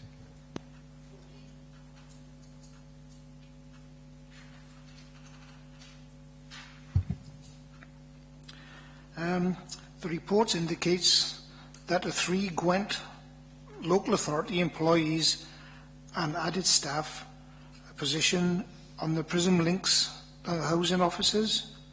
Who are the 3 authorities, and do they contribute to the salary of the appointed officer? One of the changes in the Housing Wales Act was that prison leavers no longer have priority need. One of the things we were very mindful of is that we didn't want prison leavers to not receive the support that they formerly would have had prior to the Act changes. As good practice, the 3 authorities decided to help contribute to funding towards a PrEP worker, which is Torfaen, Monmouthshire and Blaenau Gwent. And the PrEP worker works directly with people who are due to be released from prison around their housing need. So it's getting in really quick around making sure that we can work closely with them to try and find them accommodation. Because if coming through the homelessness route, they still can come through the homelessness route, but we want to make sure there's an early on dedicated resource to ensure that people leaving prisons are adequately accommodated and supported as well.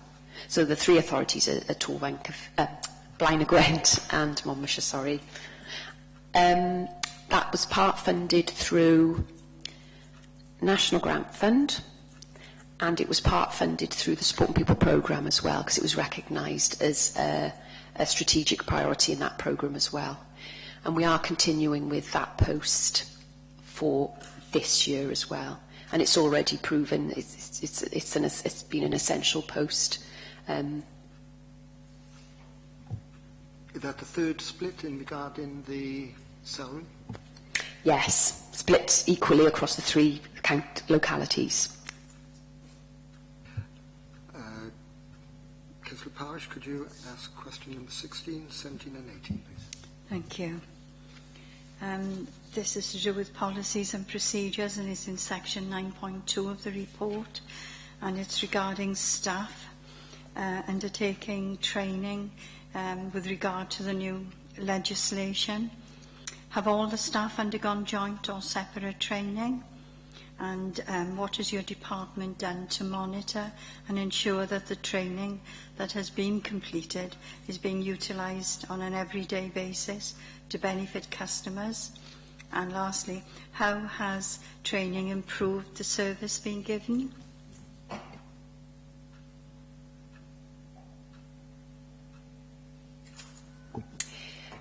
There's been, predominantly staff have been on training together, depending on availability and office cover, obviously. There's been quite a lot of national training, which has been really useful, so officers have been able to get together, either not necessarily on a Wales-wide basis, but on a sort of a north-south or a north-mid-south Wales basis, and I think that's been useful, and that was quite well before the Act came into play. We've also ensured that Torfaen and Monmouthshire have had separate training to that as well. So there have been a number of different training programmes from either through Welsh Government and Welsh Local Government Association, through other councils have undertaken some training as well. There's been lots of training for staff to make sure that the Act itself, it's almost been as if officers had had to forget about how they processed applications and the Act clients previously. They've had to start with almost a clean sheet of paper because the sections of the Act are very different and it is quite technical. So that was an absolute priority for us. That staff felt that they had adequate opportunity and adequate training to ensure that they're tooled and able to deliver the Act, because they essentially are the ones at the coalface actually delivering the work. In terms of monitoring that, spot checks can be taken on case files so that people can check that the managers will check, for example, that letters go out appropriately as per the different sections of the Act, similarly for both teams. So there is sort of management checks in place. And I suppose in terms of the client experience, that's where we rely on feedback from our customer satisfaction sort of surveys that we do. But similarly through complaints, any challenges through Shelter Cymru, who are advocating sometimes on clients' behalf. So it's a number of things really to make sure that that training has assisted officers to do their job as best they can.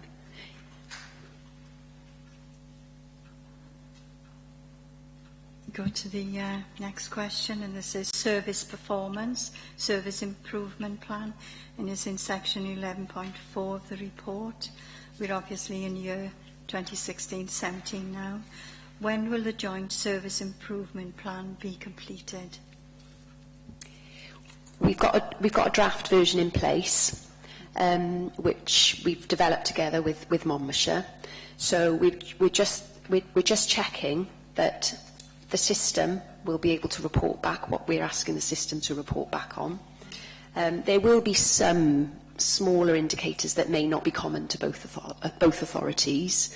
But we have a draft in place, so we need to finalise that. I suppose it's important to note for 15-16, when we were through our SIP planning processes, which took place obviously before the end of 14-15, the Act hadn't even gone live.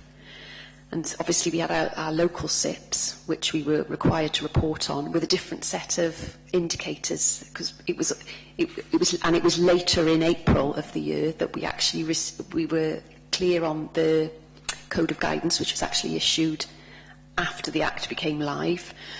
So there are a number of reasons why we need to sort of, but obviously that's taken place now. So we've got a draft SIP, and that will be taken forward for 16-16, but similarly we need to use the information within that to look back on 15-16 so we can make a comparison of performance, which we couldn't do for 14-15 because the performance indicators are very different. And when do you think it'll be completed, though? We're hoping to complete it within the next... we've already met on a few occasions to look at it. We're looking at the actual ICT system requirements within the next... by a month, I would say. Good. It was previously discussed as well. When it is complete, I would appreciate if you could forward a copy onto the members, because it's come up a couple of times, and it is such an important document as well. So. We'd welcome that, absolutely. Yes, in regarding the key performance indicators, I know in the report it said to include, if you like, and so there's a couple of questions which you might be able to, I'm sure you'll be able to answer. Basically, how many indicators are there in total? How are the indicators helping to manage the collaboration?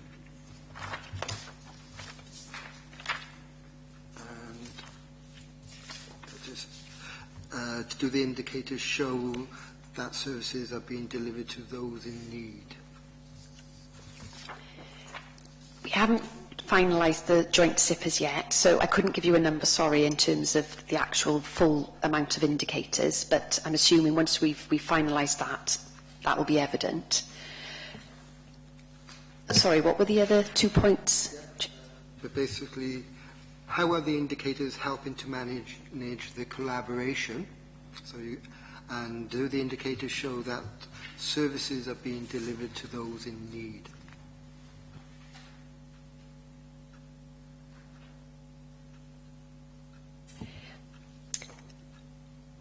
I think the indicators, through actually looking at the figures from the indicators, will help us understand whether the collaboration is working. So, for example, if we see a big increase in unsuccessful prevention, for example, that could be as a result of as a locality-only issue, but it could be a result of the collaboration as well. So I think what comes through the indicators will give us a clear idea as to whether the collaboration is working. So if we see any significant dips or anything like that, that would need explaining at that point in time. The nature, I suppose, of the clients we're working with around the homelessness element of the service, I think through preventing homelessness, being able to actively either relieve homelessness or prevent, I think that will show that we're helping those in need, because I think we can't think of people more in need in some respects. And similarly, the categories within that as well. What we will have is where we've assisted people, we will be able to monitor whether, for example, we've assisted them through access into a private rented property. So that will help us understand how the collaboration is working, but also helping those in need. So I think the indicators will sort of be self-evident. And I refer to the table 11.11, where That's for the year, and it does include some of the old cases for the beginning of the financial year prior to the Act starting. But if we see changes where we have been unsuccessfully be able to relieve people's homelessness or threat of homelessness or prevent it, that will tell us what's working or not. I've looked at the indicators under 11.5, and I know they are only a selection, if you like, but I was surprised that there wasn't any KPIs in regard in section 62, which was advice given, and section 75, the number of cases which were full duty towards the council, and again there didn't seem to be anything in regard in supporting people as well, if you like. So I know that you said to include, and that's why for me I would have liked to have seen the full complement of KPIs, really to have seen what's missing and where are the gaps, if you like. But we will see those in due time, I expect. Number 19. So sorry, Councillor Taylor. Yeah. I was very surprised when you said that, you know, you were not sure how many indicators there are in total. And I would like to know who is responsible to know how many indicators, because when you go on to our indicators helping to manage the collaboration, if we don't know how many indicators in total, we can't answer that question, and neither can we answer, do the indicators show that services are being delivered to those in need? You know, these indicators are there, are put there for reasons, and also it says, and given that indicators do not include section 62, advice given, and section 75, numbers of cases where full duties have been provided and supporting people our customers supported. So why aren't these indicators included? Yeah, okay. I think at the end of the day, I think that the document is in draft and is shortly to be completed. There's no reason why, if you like, in a year's time, if you like, we can call back, if you like, the Housing Solution Service and specifically look at the data, call it the, if like, the KPIs, because that is an area which seems to be a genuine concern, if you like, and so that can be certainly put in our recommendations, if you like, to bring it back in a year's time or 18 months' time. I don't know if Elke would like to say anything else. The list in the report is not an exhaustive list. There will be more indicators. The report was written in February, March. As local authorities, we're going through our SIP planning process, and we've submitted our SIP as a housing service and for the Joint Housing Solutions team. And similarly, Monmouthshire do a similar process. What we're not clear on yet, but we will be, is how many indicators will be in the joint SIP, because we need to compare the two SIPs, and we need to add and take what is useful for the joint service. What I will say is we do report on, for example, section 75 to Welsh Government as part of our WHO12 returns, so we will collect that information already. We haven't got the number as yet to how many will be actually in the joint SIP, but we will have a picture, so it's more a timing issue. Councillor 19, Councillor. Thank you, Chairman. the table temporary accommodation supply in section 1110 indicates that Torfaen have no house share and only 65 properties, compared to Monmouthshire, who have 48 house share and 134 properties in total. That's 134 in total. Do Monmouthshire and Torfaen access each other's temporary accommodation? And should Torfaen be doing more to accommodate its residents? We can access each other's accommodation, so that already takes place. Probably what I should have added to that list as well, on that table on 11.10, is also mention of the Hales House homeless young person scheme, which isn't run by the team, if you get me, which these are ones that the team actually sort of manage, if you like. And I could have added also the other four bedded property for young people leaving care. However, yes, I think both authorities, we need to expand upon our stock around shared housing, and in particular, we know the welfare reforms coming through, the under 35s, local housing allowance rates applying to social housing now, as well as not just private housing. So we need more shared housing, because people will not be able to afford the current housing as per the stock that we've got available to us. So I think we do need to develop more of that, and we need to do that together with Monmouthshire. And the last extra question, and it's to do with the customer feedback. With the knowledge that only 29 customers responded to the housing solution service over the last year, and there have been 743 actual cases, why is the number so low, and what can be undertaken to increase the responses? I absolutely agree. I think we need to really promote feedback from our clients far more than we do. Picking up on the broad figures, the chart in 11.11 around 743 Torfaen clients actually who've received a service through the team.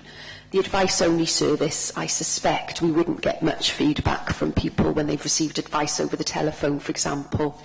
So I suspect the numbers feeding back are more likely to be ones who are very much engaged with either a private sector housing team officer, or sort of more at one-to-one, face-to-face type sort of service provision. So I think that reduces the numbers.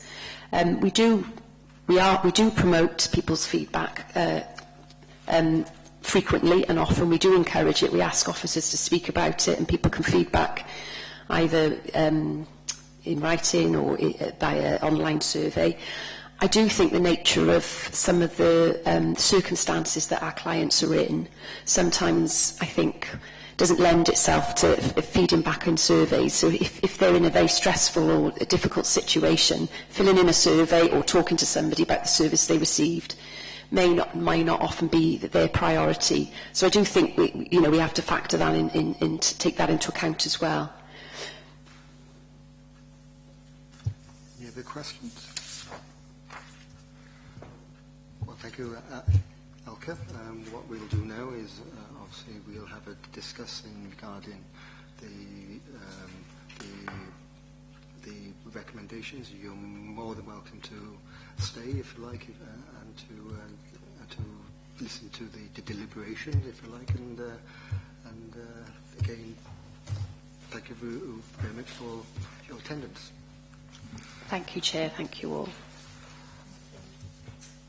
Okay, committee members, you now have had the opportunity to scrutinise and ask specific questions in regard to the suggested scrutiny activity. And I now open the table up for discussion, and whether you would like to make any recommendations in regard to your findings. Just to read the scrutiny activity again, just the three. It's whether it is clear how the proposed activities identified for the 2016-17 financial year will contribute to the delivery of the intended outcomes, and whether the performance measures and targets associated with the activities will clearly demonstrate their impact for citizens and service users, and whether the collaboration activity is delivering the intended benefits and outcomes. Any comments in the first instance?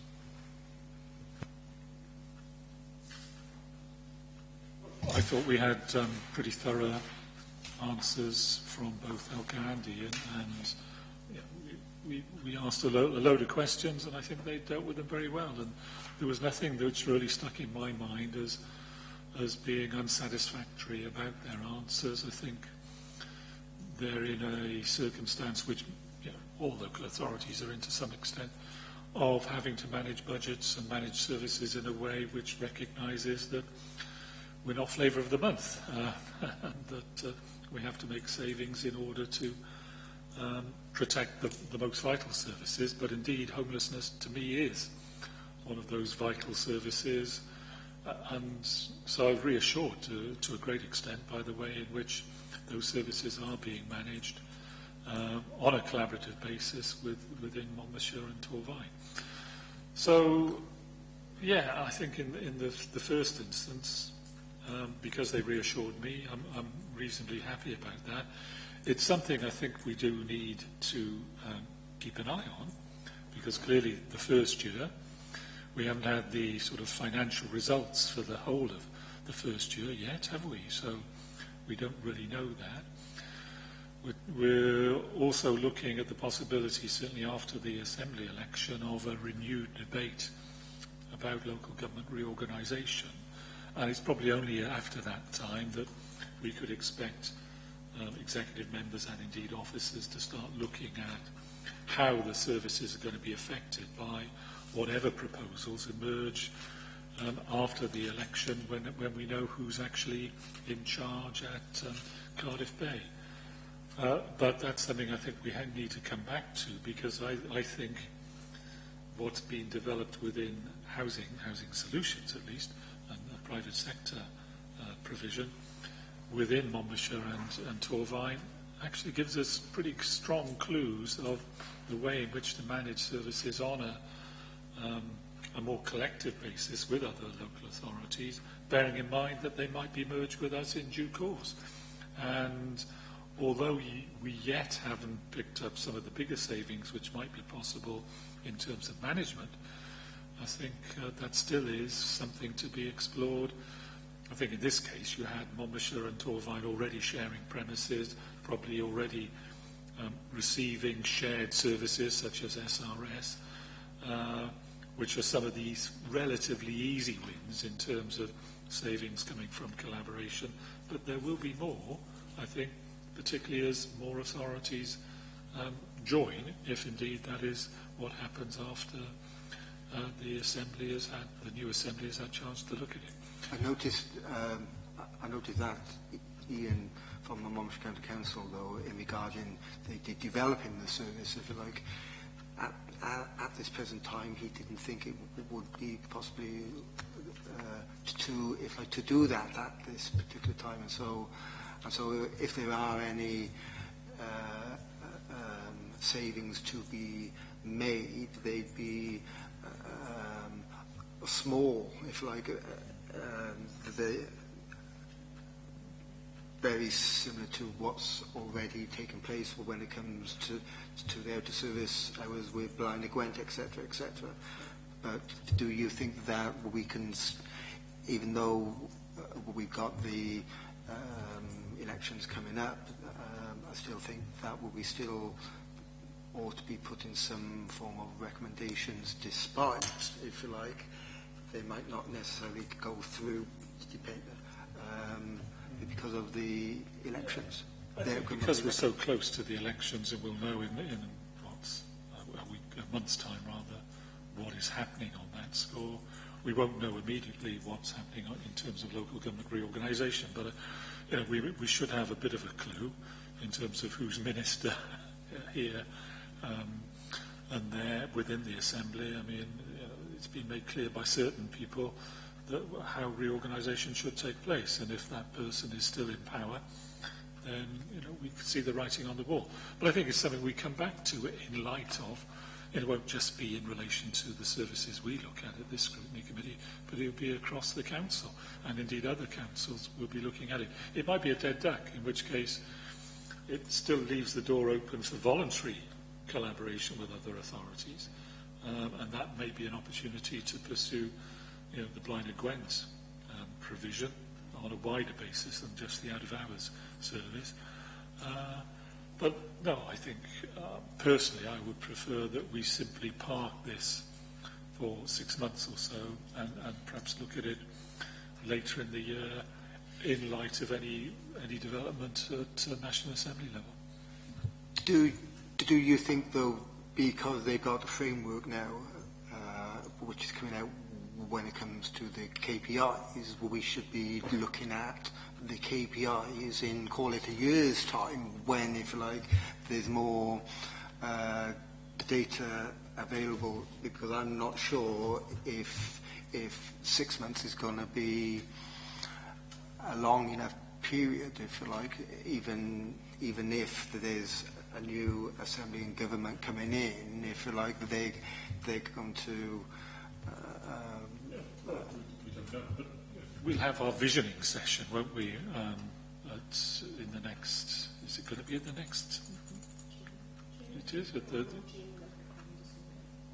All right, but at some time over the summer, we're going to have a visioning session and going to decide our programme for the next council year. And I think it's at that point we may have some idea. I certainly think, we do need at some point to look at KPIs. We do need to look at service improvement performance stats in relation to the service as it's been over the last year, to see whether what we've been told to date actually is still the case in terms of making savings and improvements in service and so on. I don't think we've had some reassurance on that, but until we see that in light of budgetary circumstances, both in terms of whether they come within budget and whether next year's or now the current year's budget is adequate to continue delivering the service, that seems to me to be something we could look at with a view to having a further look, perhaps in 12 months' time, in light of all that information that we'll get in the meantime. Yes, I mean, I don't disagree with anything my colleague has said, but I think in the meantime we need to recommend encouraging more properties from the private sector, and it was mentioned that perhaps an income, or if Torfaen and Monmouth managed these houses for the private sector, an income could be generated from that. I think that's something we could recommend. And I think added to that is the more landlords who join the hub. I think that's because that's perhaps one way of actually getting the same outcome. That if they're in the hub, then they're more likely to see that there is a benefit from being in or being supported under the council arrangements.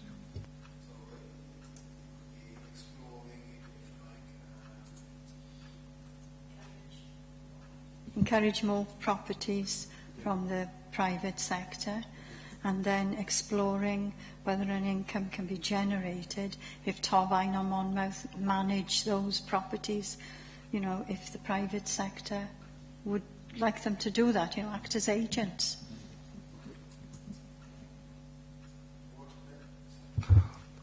What about the customer feedback?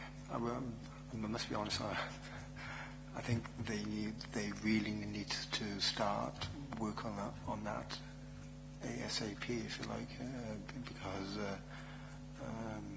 and that doesn't necessarily need the thumbs up from Welsh Government, that side, does it, if you like, at the end of the day. And so, because it seems as though they are doing it separately as well, if you like, and I'm not sure if that's the right way forward, especially as the teams are working together, and then they're splitting it, if you like. And so I'd be looking at, okay, if initially they want to do their own customer feedback, but at the end of the day, I think it needs to be conjoined, if you like, because everything else is, or should be, at the end of the day. And so explore basically further ways to increase customers to respond to the service that they've been given, or words to that effect. I think that's, potentially, if it seems daft if both are trying to do that. And it is difficult getting customer feedback for a service where if you offer them what they need, they're going to be, that's great. And if you're unable to rehouse, then they're going to be like that. They're not going to be happy if ultimately they're homeless or don't get the sort of property they think they deserve. So, but there are ways of finding out whether the process is good, and whether they're treated with dignity, and whether attitude of officers is good. It may be affected by the final outcome in terms of how successful they see it from the customer's point of view, but the process of actually dealing with the issue, I think, needs to be checked, and we need to get customer feedback on that. So, and that's relatively simple, I would have thought, particularly if they work on it together. It was mentioned the review, the report of the review had not been forwarded to the executive member. I think the executive member needs to be kept up to date constantly with, information such as that. I don't know whether that's appropriate to say that, but...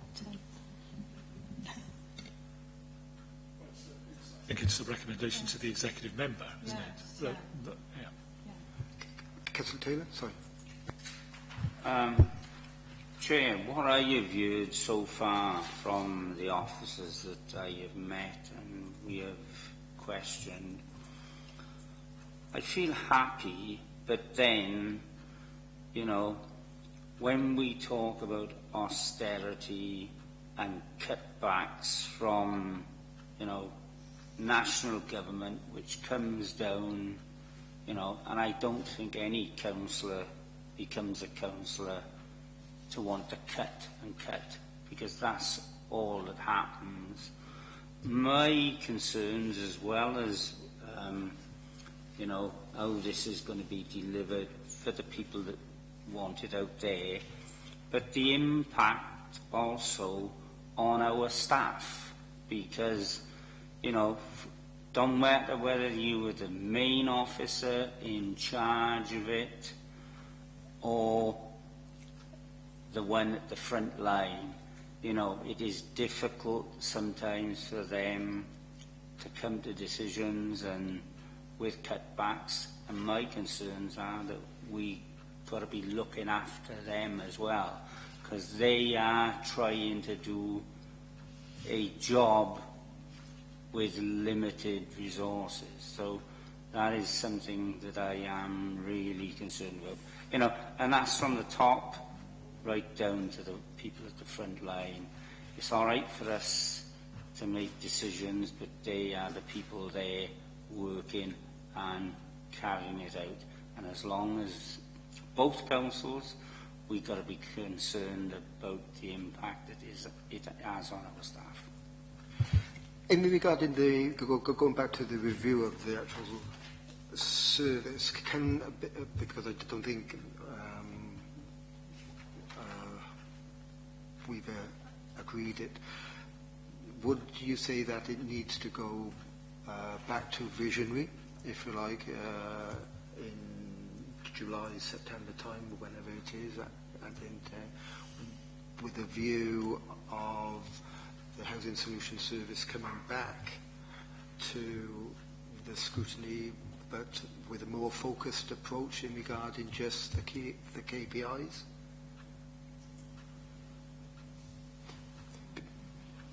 Because what I'm conscious of is that we had a good session here. I'm happy with the way it's going, really am.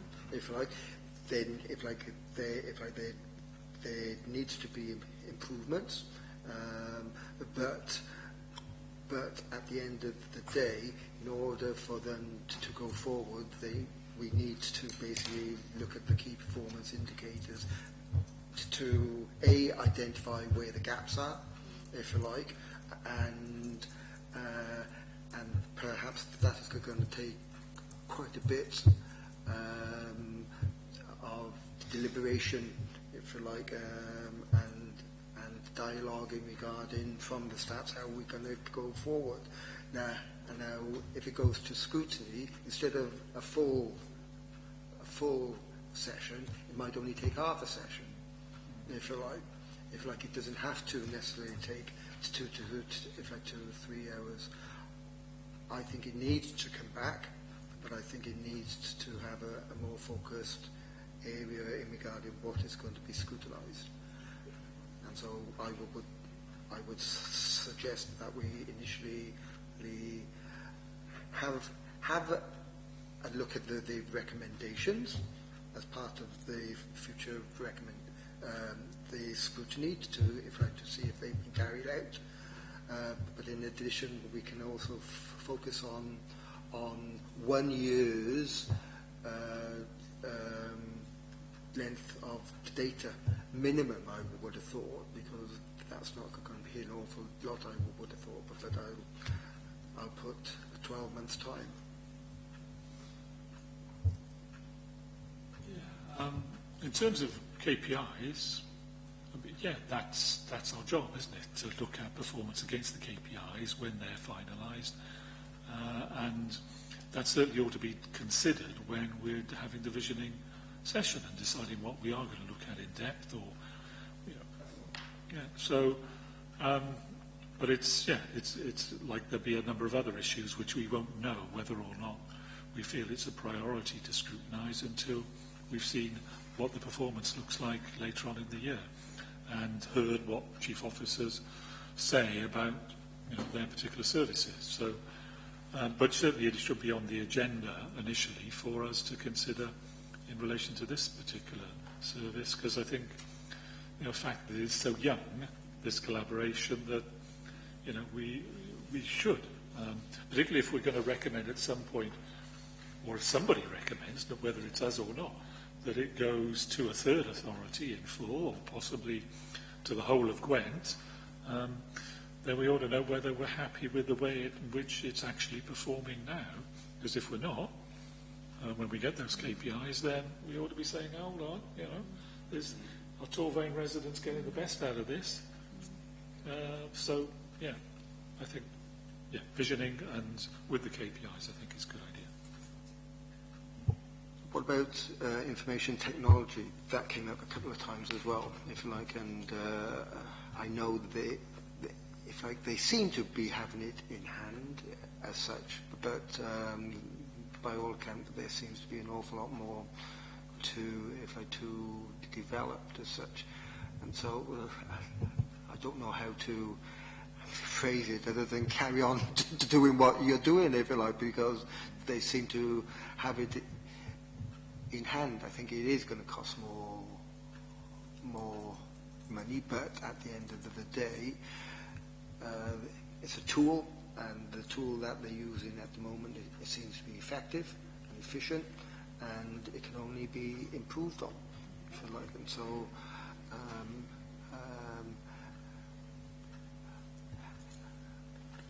not sure how to. Do you want to say anything? Yes, excuse me, Chair, if I can just come in there.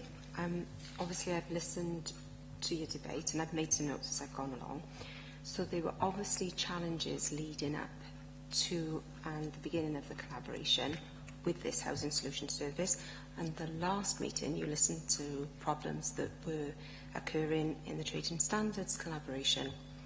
So bearing that in mind, I wondered if you would like to recommend to the Resources Committee that they discuss at their next meeting, when they have the SRS in, whether they would like to discuss perhaps the senior officers, the managers getting together to look at a framework for future collaborations, so that, you know, they are sort of slightly more prepared in terms of ICT and the SRS in preparedness for future collaborations.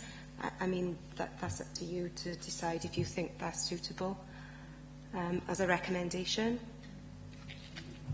I think that's a good point, actually, because I talk a lot anyway about collaboration. I see it as a way forward because I see it making savings. But collaboration only really works if nowadays on the basis of having good IT support. And if the SRS isn't in a position to do that for whatever reason, then it makes it very difficult to collaborate effectively, because you don't actually just bring two sets of people together and then say, work together. Oh, and you've got this IT system and you've got that one, but don't worry about it. We really ought to be making sure that SRS are involved in any discussion about collaboration before final decisions are made, so that they are prepared, hopefully, and able to deliver that. So I think it's a really good one to say, to make that point to Resources, that you need to look at that and make sure that, because after the Assembly election, it may well be that collaboration will be forced upon us one way or another, whether it's the recreation of Gwent County Council, or whether it's do what you need to do in order to make economies of scale. But at that point, the SRS becomes vital in making sure that we can do that, if we choose to.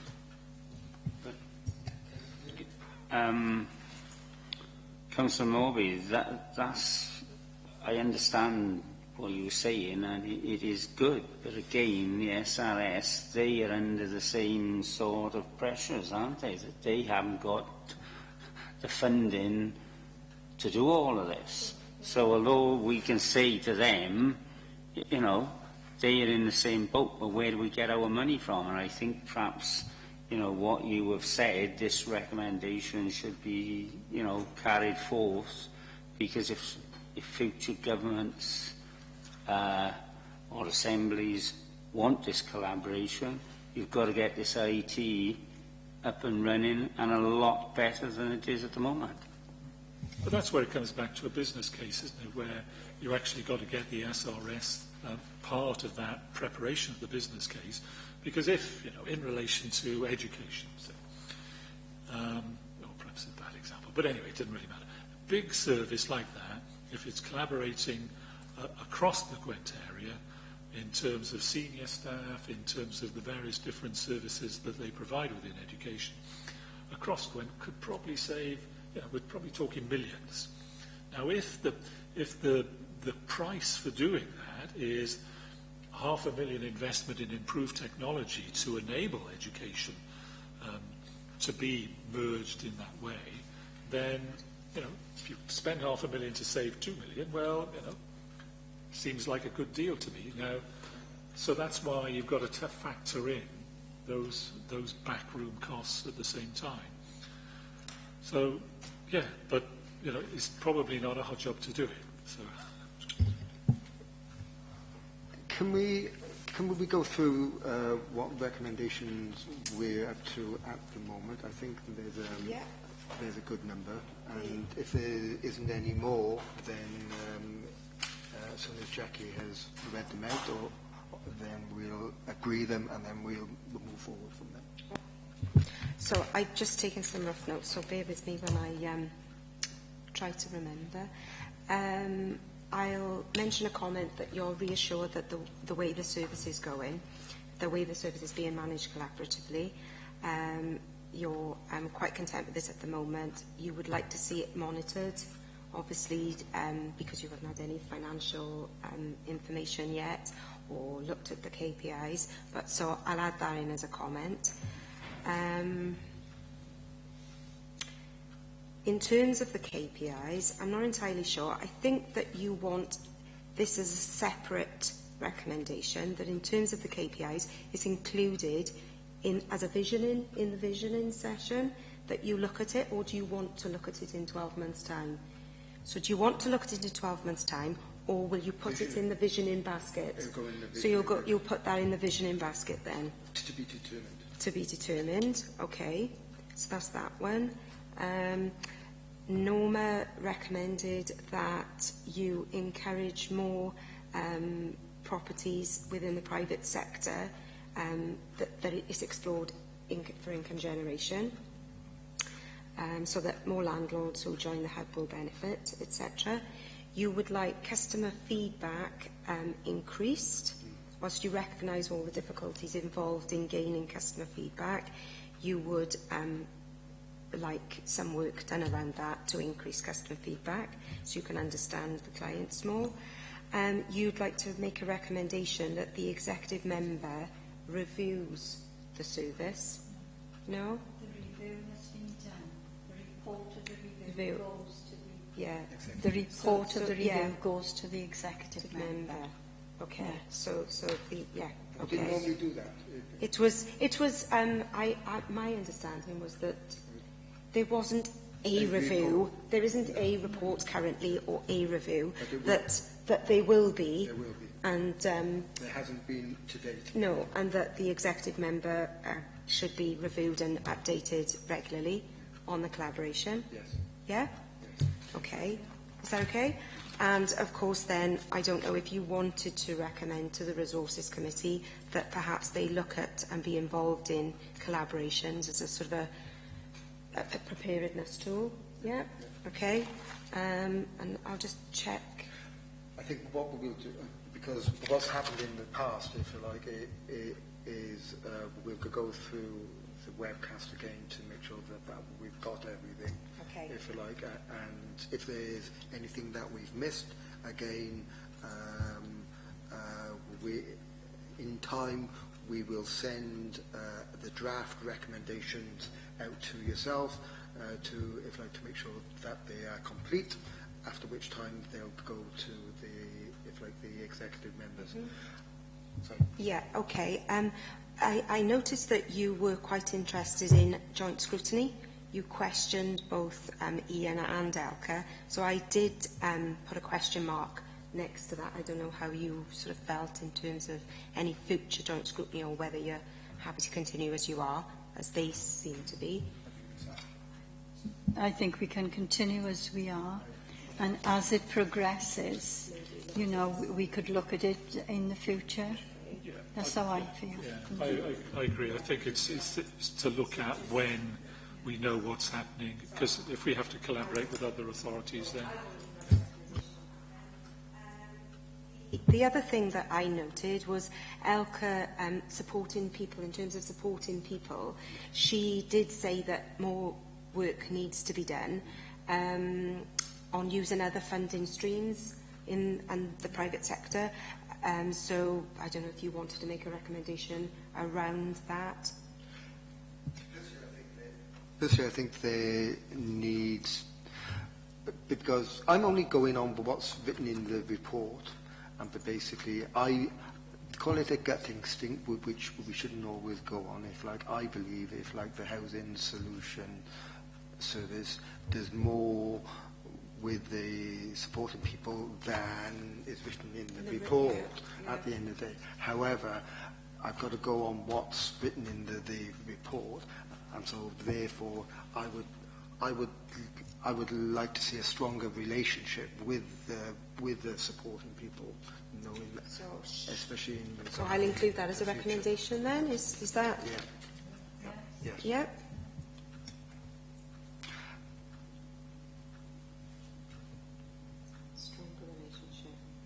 As an action,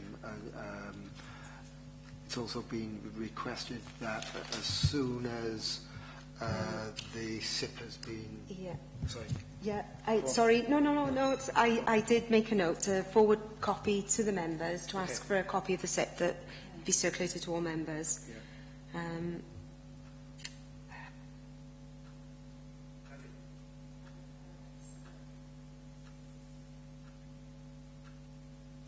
That was it. What I did put a star by is that Elka and you all agreed that you need more shared housing.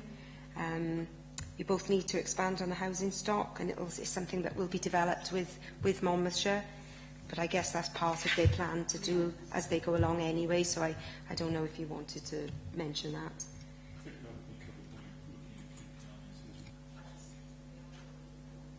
I think that's it. Is everyone in agreement with those recommendations? Okay, that's fine.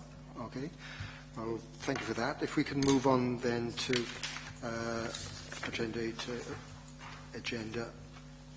item 6 and 7. If you can combine those, that's the item for the next meeting and also the date of the next meeting. Yeah, the date of the next meeting is the 22nd of June, and you will be looking at the crime and disorder policies with Lyndon Puddy and Kate Williams. Okay.